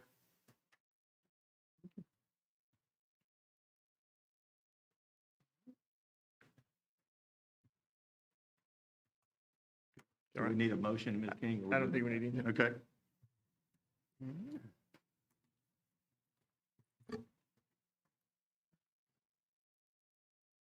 All right, Dr. Nichols. Mr. President, members of the board, I recommend for your approval a masking matrix for Madison City Schools. This masking matrix recommends that the district would use a 0.75% infection rate within the district when the district reached that, or the overall level of community transmission would be considered moderate or low. That either one of those would be held for 2 weeks, that the district would then move to mask preferred. If those rates exceeded 0.75, then the district would return to a mask required. The first data point would be September the 24th, second data point being Friday, October the 1st. Also, mask would continue to be used on school buses, but when the district moved to a mask preferred, then we would follow the ADPH recommendation and hand out the form that they gave us at the beginning of the school year to any close contacts, but would not use the board policy of exclusion for them to be sent home. So in short, I recommend the approval of the masking matrix as I described for Madison City Schools. Board, the superintendent recommends approval of the masking matrix for Madison City Schools presented to you tonight. Can I have a motion and a second? So move. Second. A motion by Mr. Cummings and a second by Mr. Holsey. I'll open the floor to questions, comments, elaboration. Board, Dr. Nichols. Mr. President, members of the board, I make this recommendation. About several weeks ago, I instituted the mask mandate. I did not need the board approval to do that. It was in the board policy that I could. I felt at that time where we were beginning school with the unknownness of it, the fact that we even had the governor that said there would not be a mandate from the state. We did not get a mandate from the health department. I still felt it was best, and I felt that mask would help us at that time. And I also made a commitment at that time that if the rate lowered, then I would make a recommendation to do that. I did that last week. There was a board policy, and there is a clause in there that when you created that board policy in the spring of 2020, gives the superintendent somewhat demand to follow the guidance, which is what we have today, the guidance of the toolkit of the ADPH, thereby not allowing me to change the mask mandate that I started. I would like to clarify that we are not required to quarantine or exclude, as under our board policy, any student. In fact, Dr. Mackey, at the beginning of the school year, informed superintendents across the state that he did not expect them to do that or want their employees to do that, that was the ADPH's job, and that we were to give them the letter from the ADPH that's in the toolkit that says you are a close contact and your parent will make the decision and watch you for symptoms. Again, the Board of Policy did allow me to be more restrictive. And I felt at that time that it was best for our folks to re-engage, to do the close contact. I felt that would be beneficial to us. I think it has been. But I also think that as we look at our data, and as I look at school districts across the state, today, less than 3,000 students across the state in school districts have tested positive. Just a few weeks ago, that was 8,000. As I look across school districts, some are masked, some are not, because that decision was given to local boards and superintendents. Some have been decided by superintendents, some have been decided by board. Some that started unmasked are now at equal to districts that started masked. Some that started with mask or higher, and some that started without mask or higher. So you can take all 140 school districts across the state and look at their data and probably decide anything you would want to. But I committed that when I put the mask on, that if we got lower, I would recommend they come off. I actually said I would take them off, but I have to recommend that at this time. And I think where we are today, that setting up this matrix, since we have not been given a rubric by the Alabama Department of Public Health, we have asked for that. I personally asked Dr. Harris for some type of rubric in the future, and we have not received any of that. And so superintendents across the state have asked for that. We felt like I asked for data on Madison City specific. You know, we hear that there's this number of folks who are vaccinated in the county. Well, I'm vaccinated, proud to say it. We'll get my third shot soon. When I do that, I give my zip code. And I've been tested twice. When you do that, you give your zip code. But somewhere, those zip codes must disappear with the Department of Public Health because they can't give us the data by zip code. I'd like to know what the infection rate is and the testing rate for our city. Although, let me say this, people travel all over the place, don't they? We can't guarantee where people go. In fact, children do that in this community.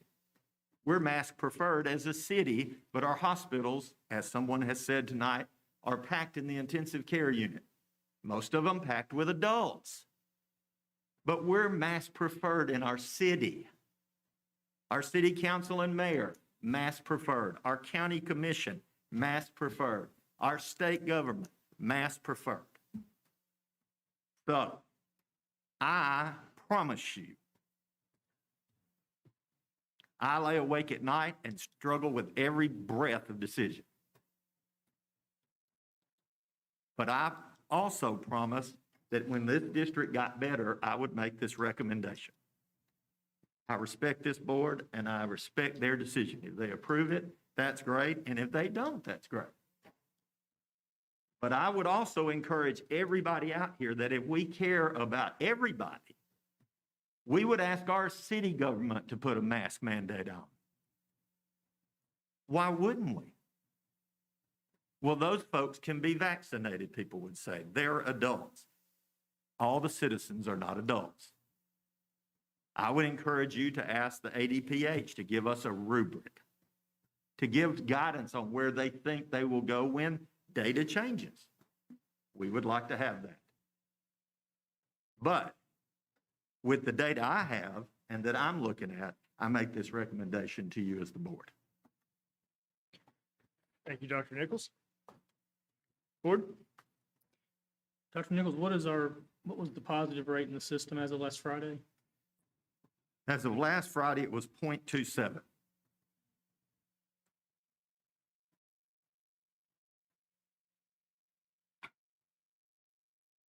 Dr. Nichols, are there any other systems in the state that chosen to go to a matrix system? Currently, Mr. Cummins, I think we have two. I know that Hoover has adopted a matrix system. And I think one other says if they exceed 15% of positivity in their district, then they would put them on. They don't have a specific matrix about all of that information. So historically, as a school system, every time we make a decision like this, and we're going to implement something that might impact our schools, it's usually provided to the public for comments, for review, and for input. For example, zoning, for example, calendars. I believe that this is something that should be shared with the public because he has merit. Maybe this is what will get us to come together with a resolution of when we need to come up with the masking. So that's my comment. Thank you. I like the idea of a matrix. Frankly, I wish that the ADPH would give one. You know, they have set up the bands for high, medium, low, whatever the different bands are for a community transmission. And we are trending towards the medium, which I believe is around 10%. And that is a good sign. I would like, I know that my employer and many others use those community transmission rates to determine whether we're masking at work. And right now, of course, we are because we're in a high community spread, although thankfully that is trending really pretty quickly downward. The problem in my eyes with this matrix is that it treats our entire student population as one. And there's no nuance for 11 and under. The parents don't have the choice to vaccinate their children, 11 and under right now. And the masking matrix would frankly remove our only risk mitigator for this population. These children are required to attend school in some form. They don't have to attend public school, but obviously, we want all of our Madison kids to be in the public school. And since they are required to attend school, I believe that what I have to do is to provide a reasonable and recommended risk mitigation for this population that doesn't have any other risk mitigation out there to date.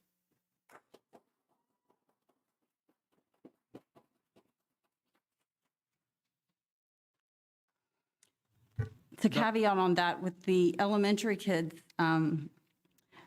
reading some of the parents' emails, the switch of back and forth made some of them anxious. And it wasn't just one email.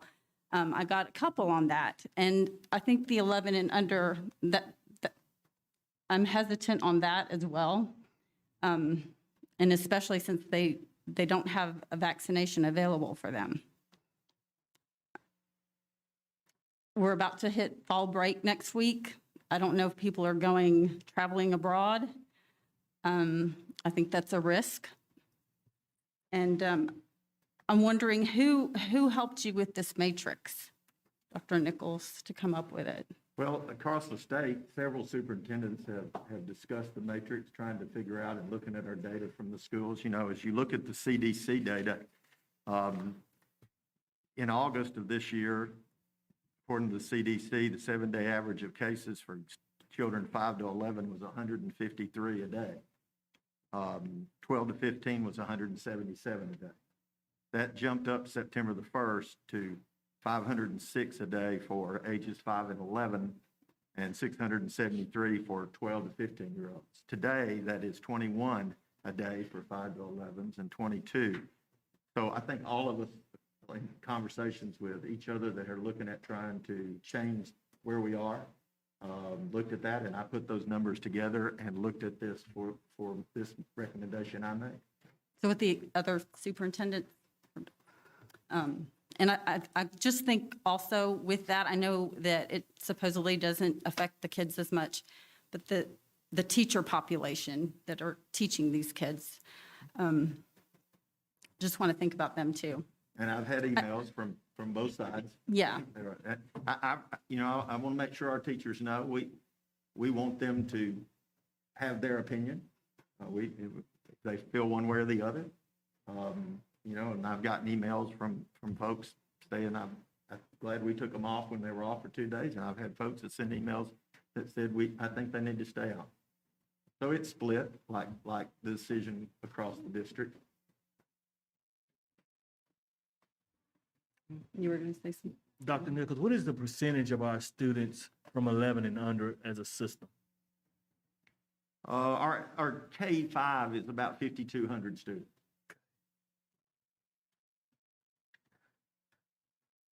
Dr. Nichols, would you see any value in allowing, well, maybe phrase this the right way, having a system of mask mandate for that age group and preferred for the higher age group? It create two classes within the system, I realize, but was there any consideration of that, or what do you think the merits of something like that are? Well, looking at the percentages we've had in the district, at one time, the week of August 20th, of the positives we had, 0.46 were K-5, 1.01 was secondary. The next week, 1.24 was secondary, 0.65 was K-5. The third week, 0.99 was secondary, 0.31 was elementary. Then September the 17th, 0.54 was elementary, 0.28 was secondary, and then it went back to 0.28 and 0.20 this last week. So in answering that, sir, looking at the numbers that we have currently in the district, no. But I'm not, if we continue on with masks, I do think we're going to have to establish a matrix sometime of when we're going to decide how we take them off. Dr. Mackey told me yesterday he believes that the ADPH will not change the masking recommendation for this year. So the board will have to decide if we're going to wear masks this year. I hear people say, well, once we got vaccinations.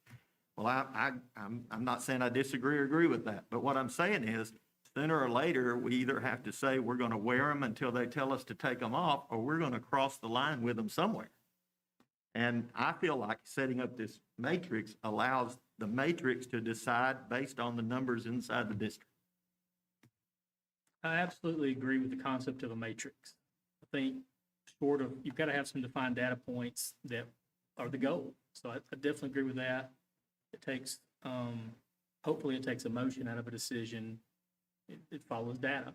It follows concrete data that's established. So I agree with the concept, no doubt. I do wonder about the age groups and the vaccine being eligible or not eligible at this point. Dr. Nichols, you said we were at 0.27%. What percentage were we at our highest level of COVID cases? The highest week was August the 27th. We were at 0.97. The week prior to that, we were 0.74. Third week of school, we were 0.70. The fourth week, we were at 0.44. The 17th, we were 0.40. And the week before last, we were at 0.27.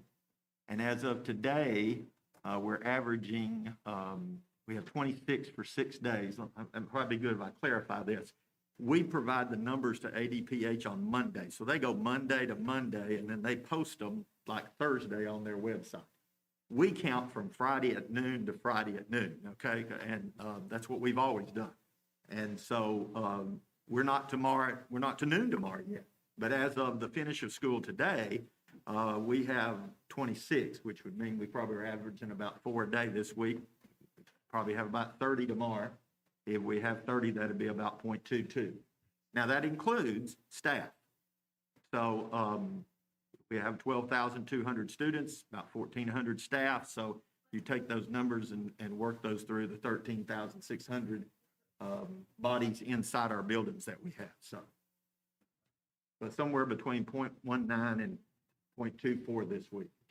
So I'd say it's predicted. based on this metric, we would have to wear a mask at all year? Yes, sir. No, we wouldn't have. That's why I put it at 0.75, because if I'd have put it at 1, I would never have triggered my own decision to do that. And I felt like that was the right decision. Of course, at that time, we had very little data about what it looked like in the district. We had very little data about what it looked like across the state. If you look back, in Alabama, the 7-day average, August the 1st, was 2,486, according to the CDC. September the 1st, it was 4,929, 7-day average.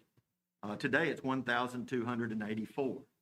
That 1,284 average has been a benchmark, if you go backwards, July of 2021, February of 2021, October of 2020, the 25th of October, August of 2020, and July of 2020. So in the last pattern of COVID, we had these hills and valleys. And in this pattern of COVID, I believe we'll continue to have hills and valleys. I think we will. And so that, for me, that's why I work to look at a matrix, because I think it helps us to handle the hills and valleys. Now, last year we didn't have to worry so much about the hills and valleys about masking, because somebody else decided. We had to worry last year about when to start school. Some people started school the first day last year, and we went virtual. I don't think one agreeing factor I might get across the district is that nobody thinks virtual is better than in person. So at least I get one agreement. And I put the mask in place because I wanted to know how the effects would be, and I put the quarantine in place for that. We've quarantined over 2,000 students since the start of school. 20 have turned up positive. That means 1,980 have gone home for up to 14 days, and some few twice, and missed 10 days of school or 20 days of school. So a lot of districts didn't send anybody home. Neighboring districts, Limestone County. I'm not saying we should do what I'm looking at this from Ed Nichols looking at our data, but I look around at other schools. I look around at Coleman County that has had a negative 40.57 day cases in the last 7 days, and we've had a negative 46.3% moving down on our cases. Our average right now, and somebody mentioned this earlier, positivity average was 13.2. According to the CDC, theirs is 6.7. They've yet to put a mask on in Coleman County or quarantine anybody.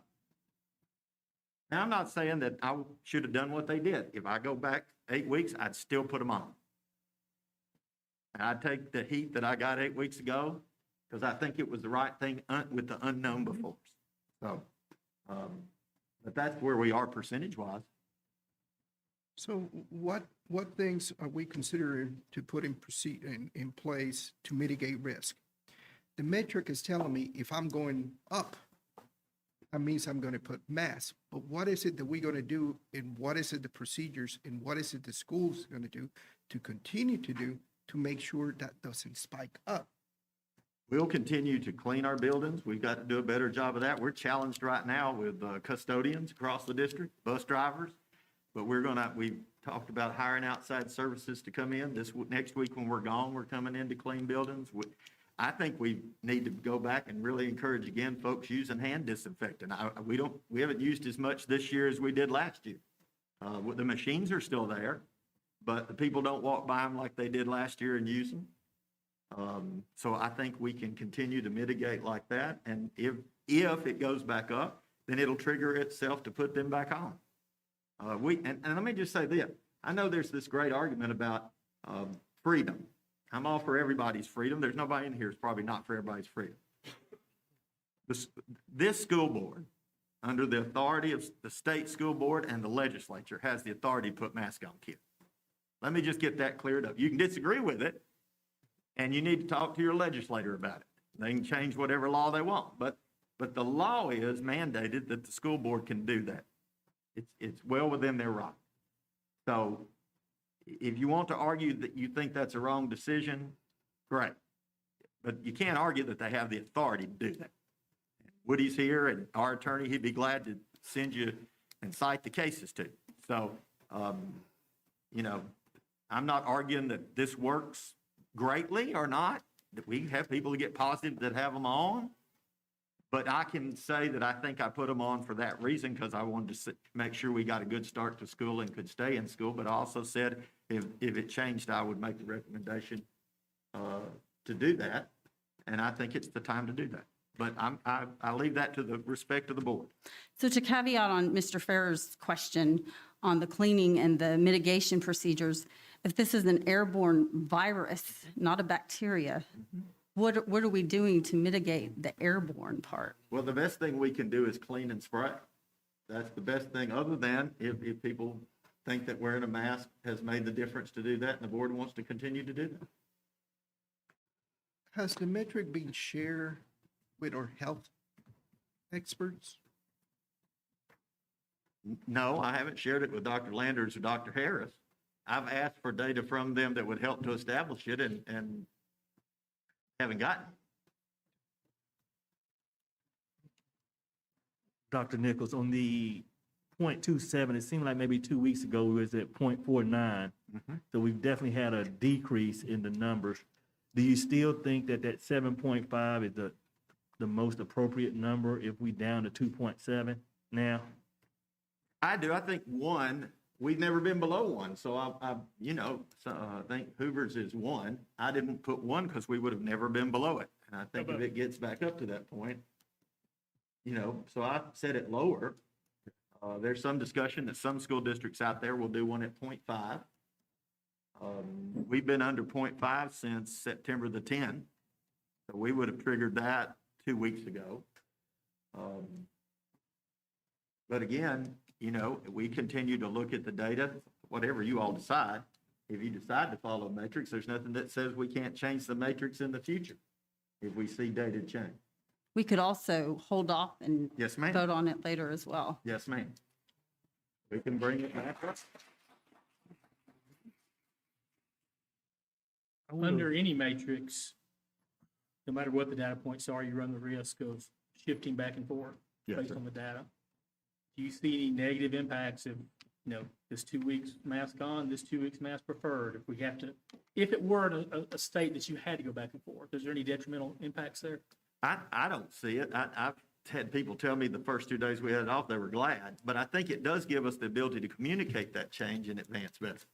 That folks know if we go above this point, hey, we're above this, and if we do this for another week, I know this is coming, or if we're not above that, I don't. So I think that it does communicate itself to give guidance where we're headed in that. Dr. Nichols, did you socialize it with the elementary teachers, or, how did they think about that, about this? No, I haven't. I had a group of teachers in here the other day, and I've met with the Madison Education Association group, and the head of that group said that the AEA and the MEA are not taking a stance on that because they have members on both sides of the issue. They have members who want to take them off. They've been vaccinated. They don't understand why they have to wear them, and they've got folks on the other side that want them on. So they've stayed out of it. So where do we land in regards to the state when it comes to positive cases? Well, right now, this week, the state has right at 2,506 positive cases. 5 weeks ago, they started at 8,539. And now the SSA is basing this off last year's enrollment. So the schools have grown a little bit. So this percent is a little bit high. They went from there to 6,938. They went to 5,530. They went to 3,439. And this week, the ADPH says they're somewhere around 2,506, which if you take last year's student enrollment of 658,861 is about 0.38. Now, that doesn't take into effect the 100,000 school employees that are in that number, as well as any growth across the district. So that's a high percentage of 0.38 of where the state is right now. They were 0.52 last week, 0.84 before, 1.05, and 1.30 the previous 4 weeks. We're at, last week, when they were at 0.52, we were at 0.27. This week, they're at 0.38, and we will be somewhere around 0.19 to 0.24. And so currently, we're operating under the ADPH recommendations that are in the toolkit. Yes, sir. And the toolkit was updated this week or late last week to recommend that on, I think, maybe the 5th day of a close contact, you could test out, you begin the process of testing out and then return to school. So theoretically, then that cuts your close contacts from the 10-day quarantine to the 5-day quarantine under the ADPH amended toolkit. Yes, sir. We've been lobbying for that since the start of school. The CDC recommended a 10-day, but folks sometimes don't read the fine print of that says if you can stay 6 feet away and mask from other people.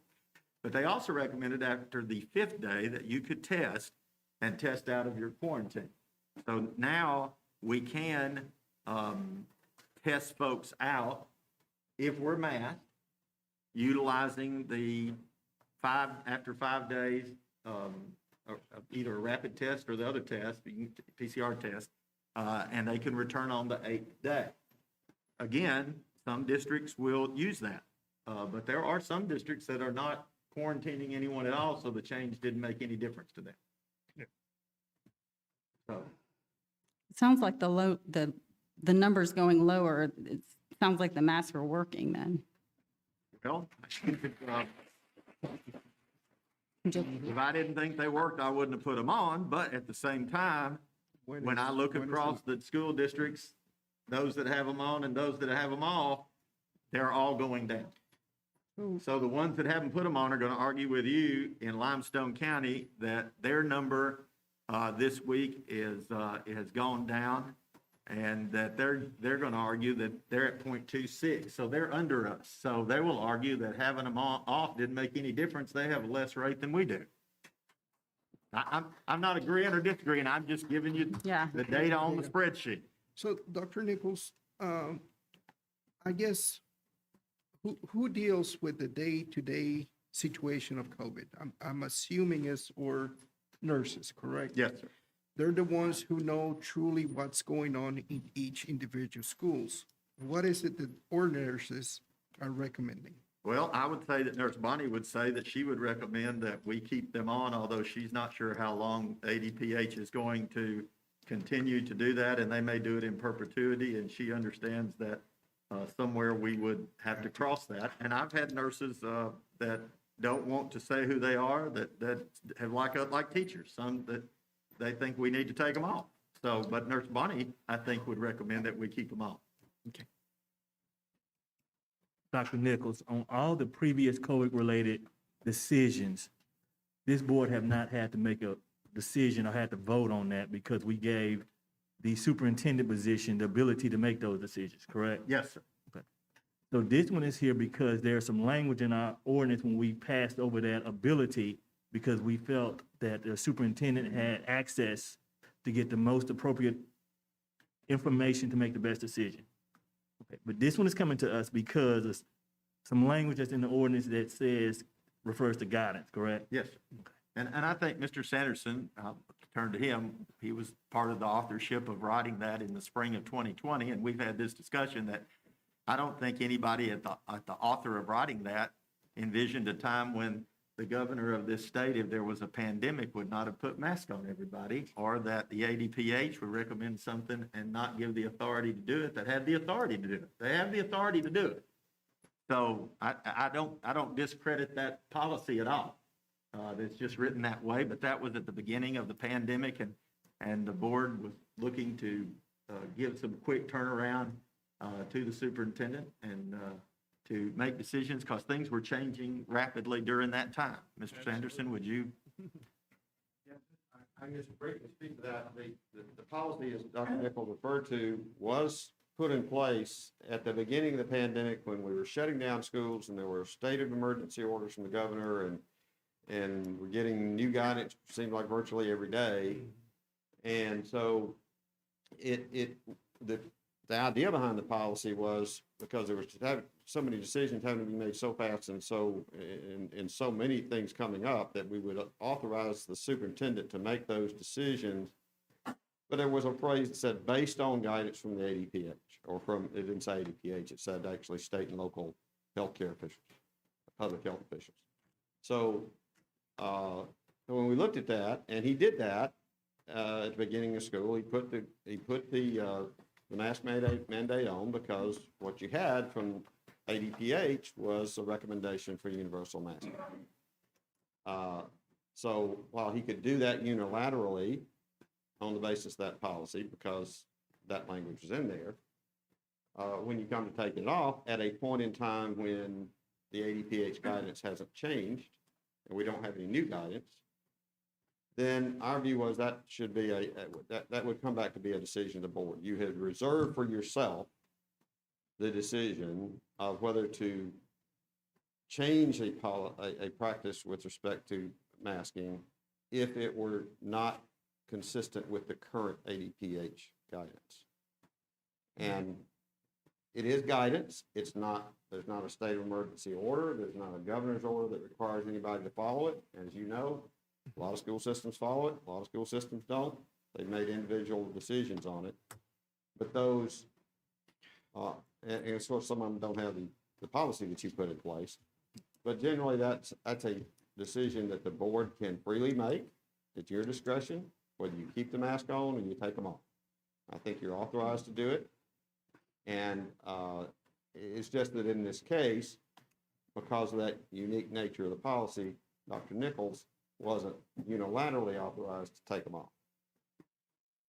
So when we made that decision, it wasn't about masks, it was about anything COVID related, Right. correct? It was about basically, everybody was facing an unprecedented kind of emergency with all kind of things happening. Everybody remembers back in March of 2020 when we didn't know what was going to be happening.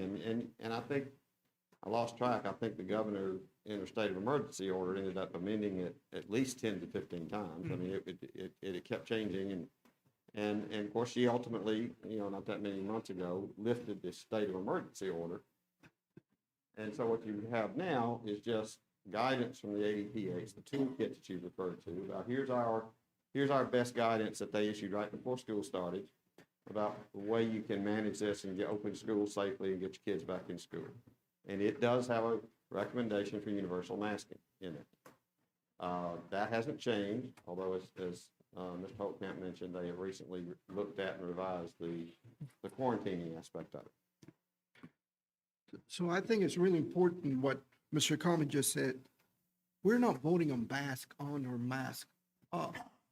What we're voting is on a proposed mechanism that is out there. It's not something that you are working behind doors to make that decision. You're making it clear to everybody. Here's the standards that we're going to use to make that decision. And I think that's something that we need to take in consideration because it's not about mask on or mask off. It's about creating a tool and a decision tool that is transparency, it's clarity. It just unfortunately will have at this point some secondary effects that it will trigger mask on or mask off. And I thank you for clarifying that because that was my confusion when first it was metric, but then we were talking about mask on and mask off. I will say as a board member, this has been my hardest decision. It's easy to vote yes or support any decision that's going to give our kids opportunities to learn and create additional learning opportunities or even do things to give additional opportunities for our staff. This is even harder than rezoning because we know the purpose of rezoning is to keep our schools equitable. There's been some statements that's been made, and one of them were health, safety, and welfare. Yes, sir. I work for a local municipality, and I'm a planner. And in our guidelines as a zoning administrator, it talks about health, safety of general welfare.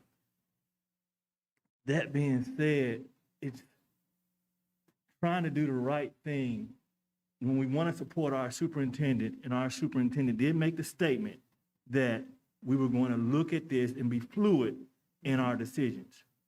But in still trying to, now it's before the board to vote on a matrix, this is, again, I just want to stress, this has been the hardest decision that I've had to make since I've been a member of the board. And I wish it was more academically related. I appreciate that. I just feel, you know, it has been a very hard decision, and thank you, Dr. Nichols, for taking the heat until now. I know he was, I mean, we've all been lying awake at night for this. With the 11 and under, they're in these enclosed, I mean, these small rooms, and they're sitting by the same person every day, where the ADPH guidelines, correct me if I'm wrong, you don't have to wear the mask outside. You don't have to wear the mask when you're out and about at home or in the public. It's in school, and that is a controlled area, and the kids can't, we are providing education to these kids who can't get a vaccine, and it doesn't sit well with me, and I understand your rights and everything like that, and whatever you want to do at home, but if you're sitting in these rooms, I'm not there yet to feel comfortable with that. I was in a meeting at lunchtime today with the chamber, and anyway, they're saying that, you know, the light, they can see the light, thinking hopefully by, you know, I know we keep saying the timeline, at the end of October or so. I don't know what the rush for right now is. I don't like the mask either, and I know that I do believe that our teachers are very good, that they would work with the students individually if there's an issue. I would, do you agree with the teachers Oh, yeah. working with the Let me just students? say, If we, you know, our folks, let me just say this. Our folks have done a great job. You can be frustrated with me. You can be frustrated. Well, I can't speak for the board. They may not want you to be frustrated with it. Do not be frustrated with our administrators, our bus drivers, our teachers, our aides. They are struggling enough. It's a tough year. And if you don't take anything, love on them, encourage them. Our principals, they're working hard every day, and that's everywhere. I'm sure in districts where they haven't put a mask on, there's folks that want them on, and they're struggling. And there's just people, but love on our teachers. They are, and our aides and our bus drivers, you know, cafeteria workers. If you're sitting at home and you're not doing anything, we'll get you a CDL license potential. We need you, custodians, volunteer. So doesn't have anything to do with the masking thing, but we put as much energy into this going to your school and helping your teachers too. Okay, I just say that to you. So, You know, I want to say one more thing. As a board member, I sit up here, and I've said this many times, you don't want to mess up. But if I'm going to mess up, if I'm going to err, I'm going to err on the side of safety.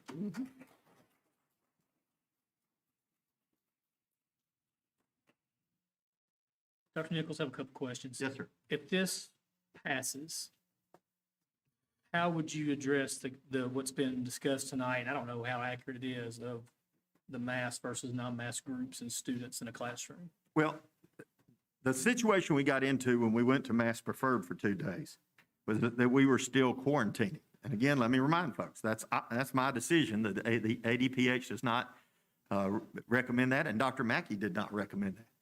And so to keep everybody in that room when they made their decision to take their mask off, we had to get 6 feet of separation for those kids that took their mask off, or they would have been quarantined.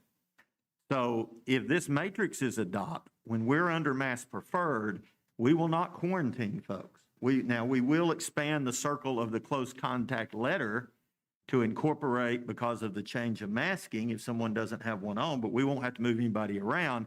But we will not continue to quarantine until we put masks back on if the rate goes up. That leads to my next question. If this does not pass, how do you plan to handle the concept of exclusion? Well, if we're going to have masks on, I will probably come back to you the next meeting and ask a recommendation on what you want to do about continuing with quarantining.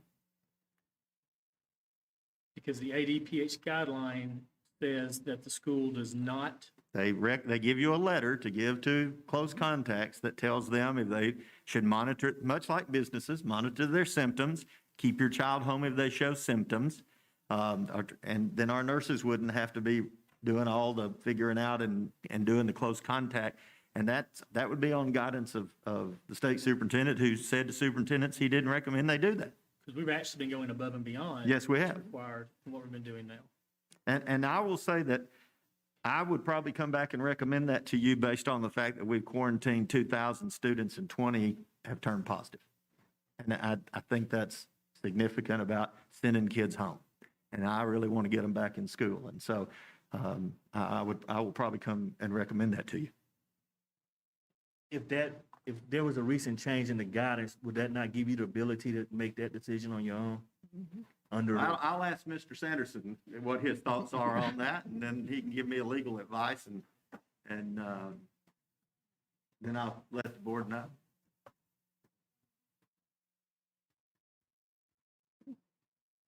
Any further comments, board? I'll call for the vote.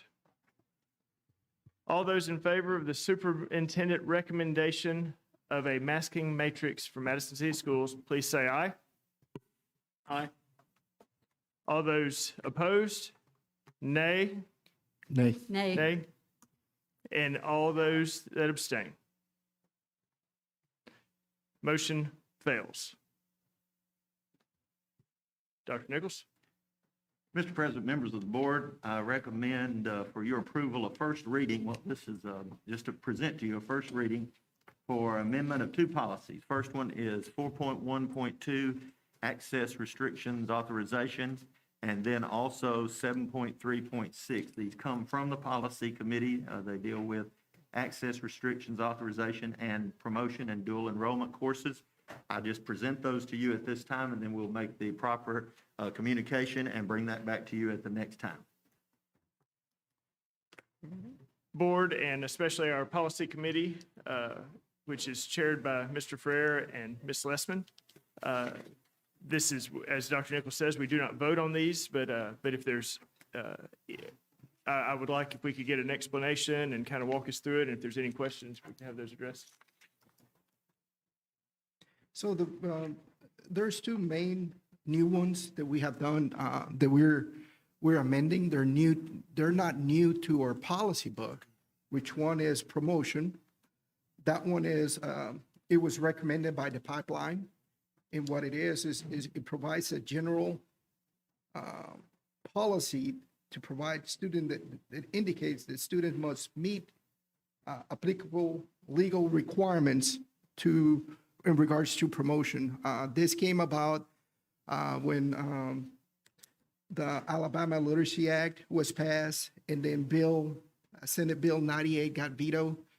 And now, so this is the based on that and based on the recommendation from the AASB and from the veto, this is the changes that we did.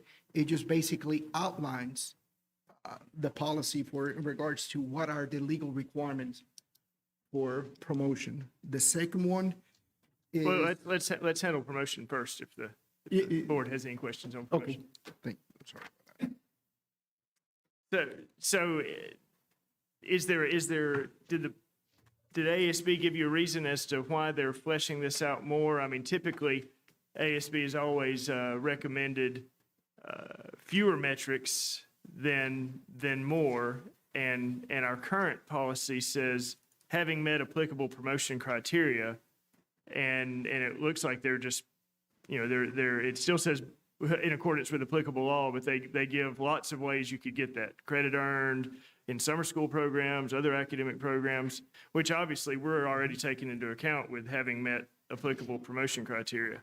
Any insight from ASB on why this is fleshed out more? So basically, their recommendation, it says, rather than a general policy providing the students recommendation, any specific guidance for promotion should be outlined on an additional document such as the student handbook and the academic or curriculum guide. That's literally from the pipeline. So they're. Oh, sorry. And also it's agreement of the parent and the school officials, not to promote, not just like, The parent. yeah, not just a parent saying, hold them back or something. It has to be from both sides. So if a And student Dr. meets Jaw the probably can talk requirements, to it better. but both sides agree, there's an underlying issue, maybe there's an emotional issue, a behavioral issue, it could agree to hold the child back even if they've met the requirements to advance. But it has to be both sides Yeah. agreeing that there's a pretty solid reason. Right. That's the addition. There have And been, then, yeah. there have been, Mr. President, well, there have been some instances across the state where maybe somebody wanted to hold a child back who academically had been successful, and the school district didn't feel like they needed to be held back, parent wanted to hold them back. It causes a scheduling issue and an academic advancement issue. Sometimes that can be an issue with the Alabama Athletic Association because of courses someone doesn't have to be eligible, even though they're being held back and they're with a grade. So I think that the policy pipeline was trying to put some more clarity there about those situations. When someone is academically eligible and there's a disagreement about whether that child should be held back or not, we're not talking about if somebody's academically have failed and is being held back. We're talking about somebody that's successful, and then how that might be negotiated between the parent and the school district to look at the reasons for that. And these will be posted, and we'll get to the next one, but these will be posted on our website for any review from MEA and the public and anybody else. Yes, sir. Anything else on promotion board? No. All right, Mr. Ferrer? So the next one is called disruptive visitors.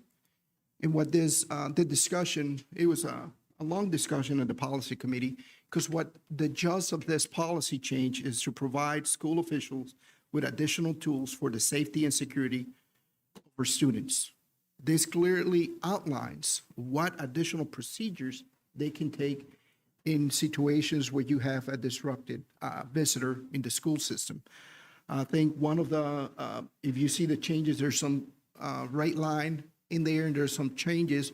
One was the policy committee had some concerns in regards to, at the beginning of the policy that we currently have in place, it outlines specifically who has the authority, where the additional recommended information didn't clearly outline who school officials were. So that was the recommended change that we have from the policy committee. And the second part was that is red line is just, it felt like we were saying the same thing over from what was previously included in the policy book. So then the change to ours that's proposed is the bottom half of that, the non-redlined part, but that is in the red text in the second paragraph. Yes, sir. In the addition to clarify who school officials are. at the top. So we amending the school official, We're just writing in the word, Yes. literal word, school official. on the current one, but then we adding that additional wording to, like I said, provide additional tools. The reason we put that defined term in the first paragraph, school official referred to in the second paragraph as a shorthanded way of referring to the same people. Oh, so you're defining it above. Mhm. Ah, Definition. So it takes away the guessing of who a school official is. But besides the definition clarification, does it change anything? In terms of what abilities school officials have to remove someone? I think by outlining what they placed in the second paragraph, you have, in general, more strength than if you needed to go to the Madison Police Department and file a trespassing on someone. You designated what the expectations are. You know, public schools and the buildings of public schools are not necessarily public buildings open to the public. And so the school personnel, officials here, have the authority to control access and exit from a building and require check-in. But that now they also, according to the policy committee and the policy pipeline, outline some decorum and expectations that are there, and thereby, if someone were to habitually violate that and you had to do something more official, you have that in writing expectation. Essentially, the purpose of the second paragraph is to clarify the authority that you have.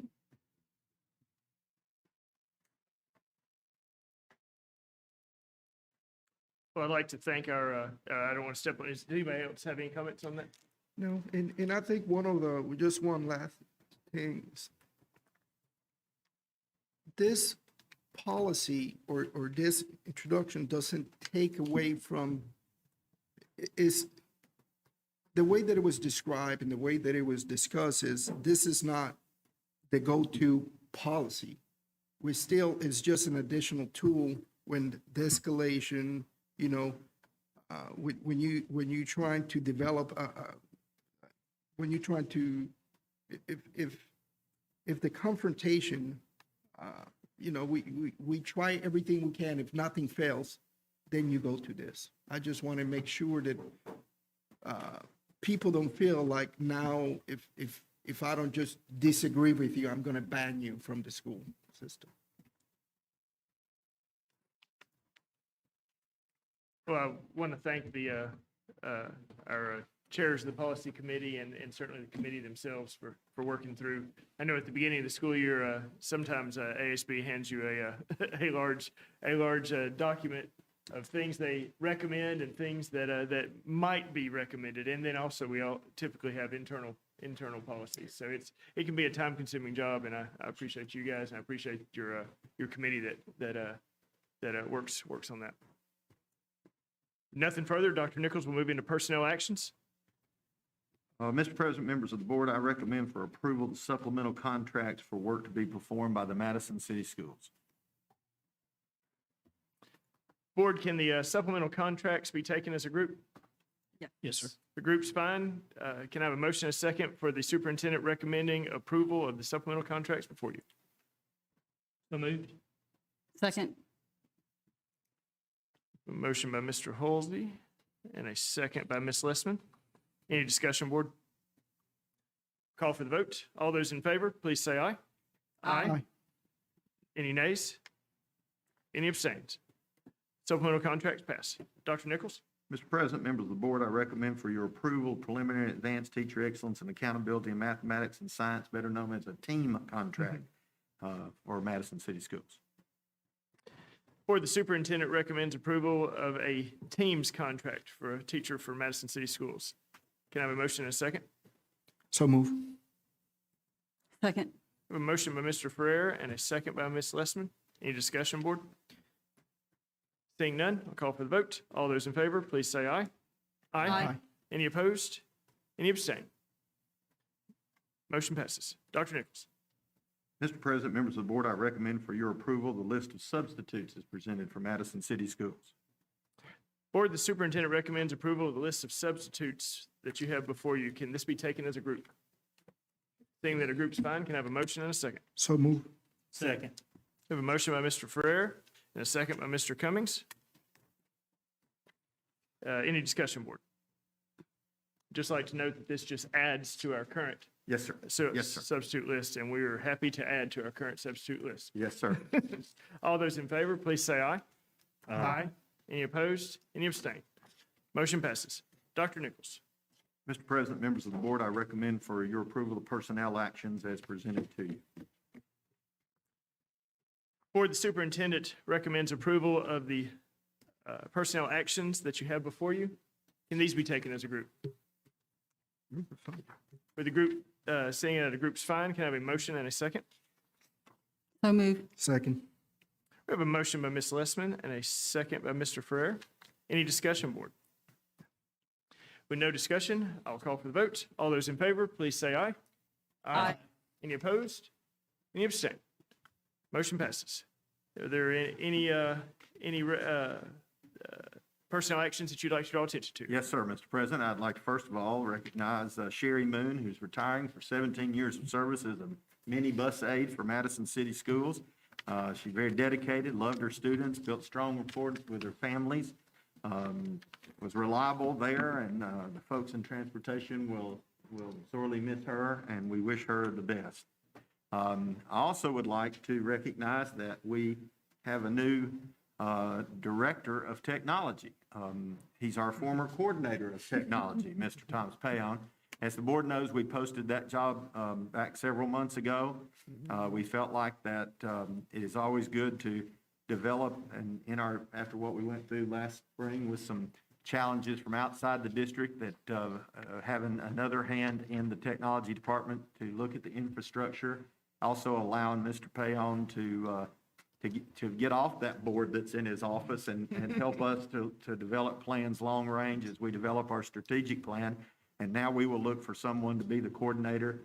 And Tommy has done a great job, and we appreciate what he's doing and look forward to continuing to work with him. So thank you, Tommy.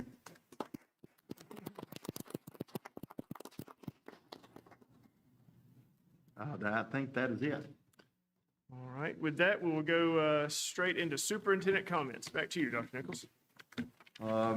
Several here. First of all, I just want to thank everyone that came out tonight. I know many of them have left, but I appreciate them coming and speaking to all of us.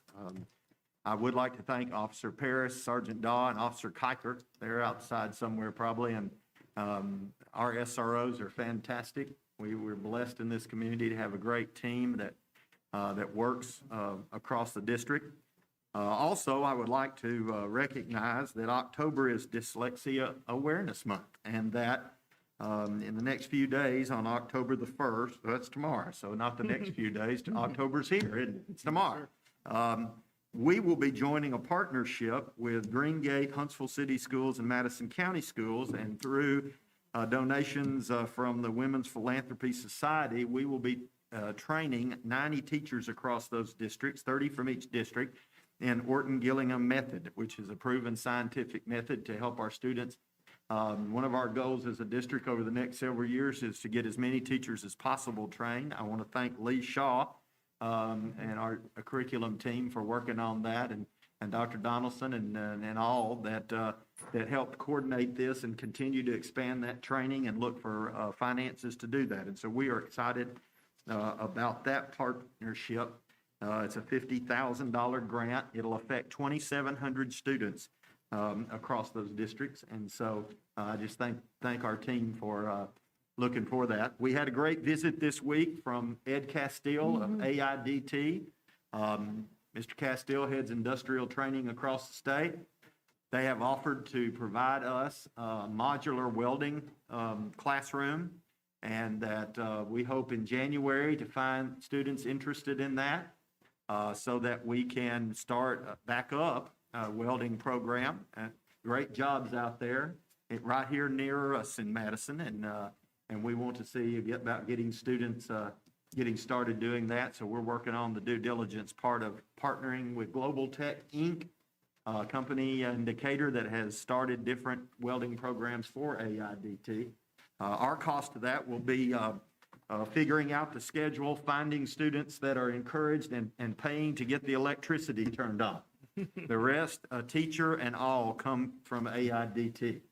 So that's a win-win for our school district. And I thank Dr. Donaldson and Ms. Powell and working on expanding those opportunities for our kids. I also would like to recognize that Alice Lessman has completed and reached level 1 of the Alabama Association of School Board School Member Academy. And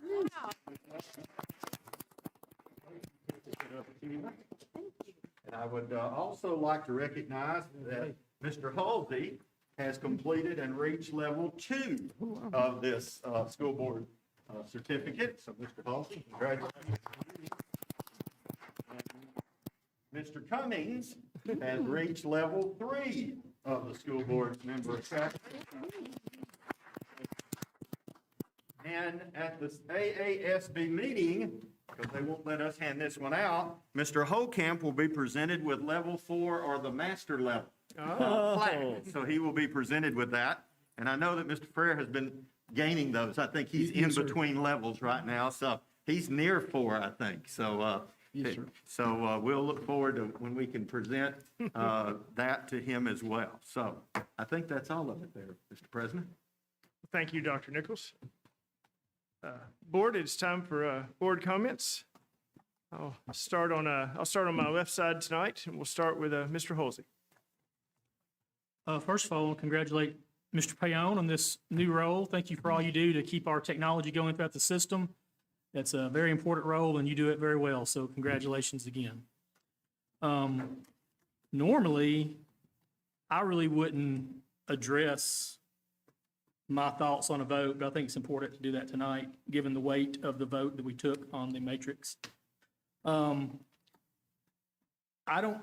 the plan Dr. Nichols presented perfect? No, I don't think it was. It wasn't. But I did appreciate him coming with a data-driven matrix, which has not been done before. And very few superintendents of the state have bothered to do that. They've either said it's mask preferred or mask optional. So I do feel like as we attempted to first address this situation, it was good to have some data. Going back to August, no matter what side of this debate you're on, the constant we've heard is follow the data, follow the data. So he picked some data and went with it. So I do appreciate that. Am I upset because this didn't pass? Not at all. Not at all. I respect these 5 people immensely. And they had a difference of opinion than me, and that's fine. That's what a board is for. So tomorrow morning, my children will be wearing their masks at school, and when they come back from fall break, they'll be wearing it without complaint. I have no issues with it. I appreciate what Travis said. You know, if you want to err on the side of caution, that makes a lot of sense and has a lot of value. I did just appreciate that we were trying to take a first data-driven step to making a decision. And at some point, we're going to have to come back and revisit this whole process. And when we do, I just hope, again, we follow a data-driven matrix. So I appreciate that, Dr. Nichols, that you providing that for us. This was not the right plan at this time, and that's fine. We addressed it, we discussed it civilly, and things will work out well. So thank you again for all you've done. And then finally, just hope everyone, our students and our staff, have a very safe and happy fall break next week. Thank you, Mr. Halsey. Mr. Frere? No comments. No comments. Well, I'll give you a go back here in a minute. You can't come back, Dino. Ms. Lessman? First, I'd like to say thank you congratulations to Mr. Payon on your promotion. I would like to welcome Ms. Councilwoman Denzine. Thanks for your support, always coming to our meetings. And tonight, we also have Mr. Wayne Reynolds from the State Board of Education joining us tonight. So I just wanted to recognize them. And thank you to all the staff for what you do. We got to attend the James Clemens Homecoming Parade, which was my first parade that I got to attend, and it was a lot of fun, and we were able to throw candy out, and so I'm looking forward to the Bob Jones one that will be on October 14th at 5:30 on Portal Lane. Back to the public comments and the emails.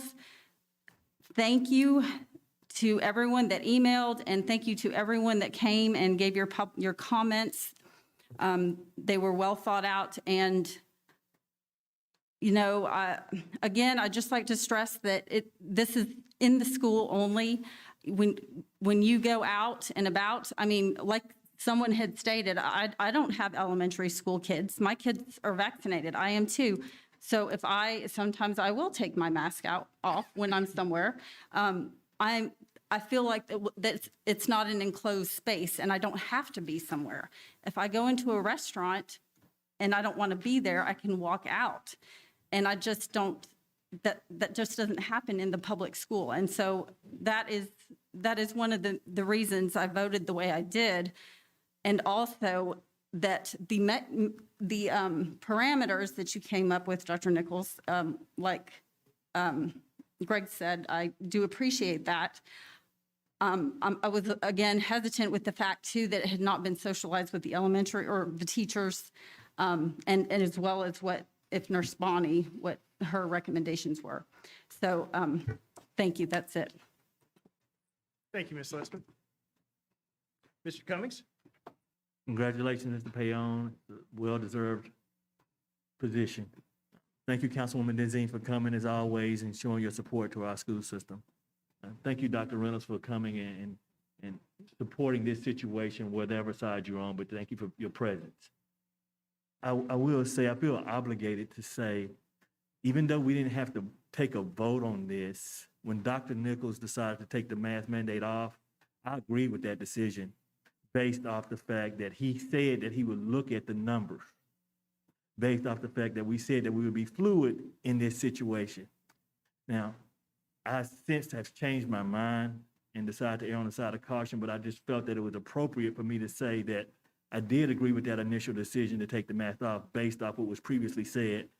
And I do feel that Dr. Nichols was, and based off what he said, was in a position that he had to present something to us.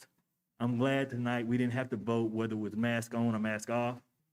I'm sure that you would keep working on a matrix, and I'm sure soon, hopefully, we would come up with some resolution based off of guidance that we received. But I just felt that I need this just to state that I was in support of that decision at first, even though we didn't have to take a vote on that. Thank you, Mr. Cummings. I do want to say, I do thank the community for the emails. It was a lot of emails to read. I didn't reply to all of them. I've read every one. Hundreds and hundreds of emails, and so I thank you though for reaching out. I thank you for coming tonight. Civil debate in this country is something to be cherished, and I think we did a pretty good job of that tonight, and I applaud our community for that, and for the respect that was shown to all the different viewpoints that were brought up here tonight. Let's see, I do want to say it's been touched on. I do want to say a great thanks to the rest of this board and to Dr. Nichols. Nobody's ever navigated these waters before, and we've been in this. I think when it started in March, what did we think? 2 weeks, 2 weeks. And so this is something we haven't that we haven't done in 100 years in this country. And so I respect every member of this board. I certainly respect you, Dr. Nichols. I appreciate you honoring your word, going through all the different machinations that could have been done on this, and I know you will continue to do that. And while I know that we will look for an off-ramp at some point, I can't speak honestly and say I hope that we bring this back up soon. I do know that we will very likely have to create our own off-ramp, and I know that you're a great leader to evaluate that data and look at that data, and I appreciate the tenacity that you will go after that. Let's see. What else do I have? Got fall break. This would usually be the quietest board meeting that we ever have on the eve of fall break when the weather's just perfect outside. But I want all our teachers and our staff and certainly our students and our families to stay at home and enjoy fall break, travel and enjoy fall break. Whatever you do, enjoy fall break, enjoy that time with those that you cherish the most. And I hope that that's great for everybody. And I want to get and see who's going to be in the battle for the best middle school football team in the world that's going on right now. I want to see who's going to come out on top. Discovery and Liberty are playing just across the street, and I'm going to go check that out. And if there's nothing further, board, then except for the announcement of our Finance Committee meeting is October 12th coming up at 4 p.m. And then our school board meeting will be, next school board meeting will be October 12th at 5 p.m. right here in the board office. And if there's, Tommy, congratulations. You're well-deserved. You have worked tirelessly, and appreciate everything you've done for this district. And I know that you'll continue to do that, and you'll continue to build a very strong team around you. Congratulations. Board, I'd sure like to entertain a motion and a second to adjourn. So move. Second. We have a motion by Mr. Frere, a second by Ms. Lessman. All those in favor, please say aye. Aye. Aye. Any opposed? Any abstained?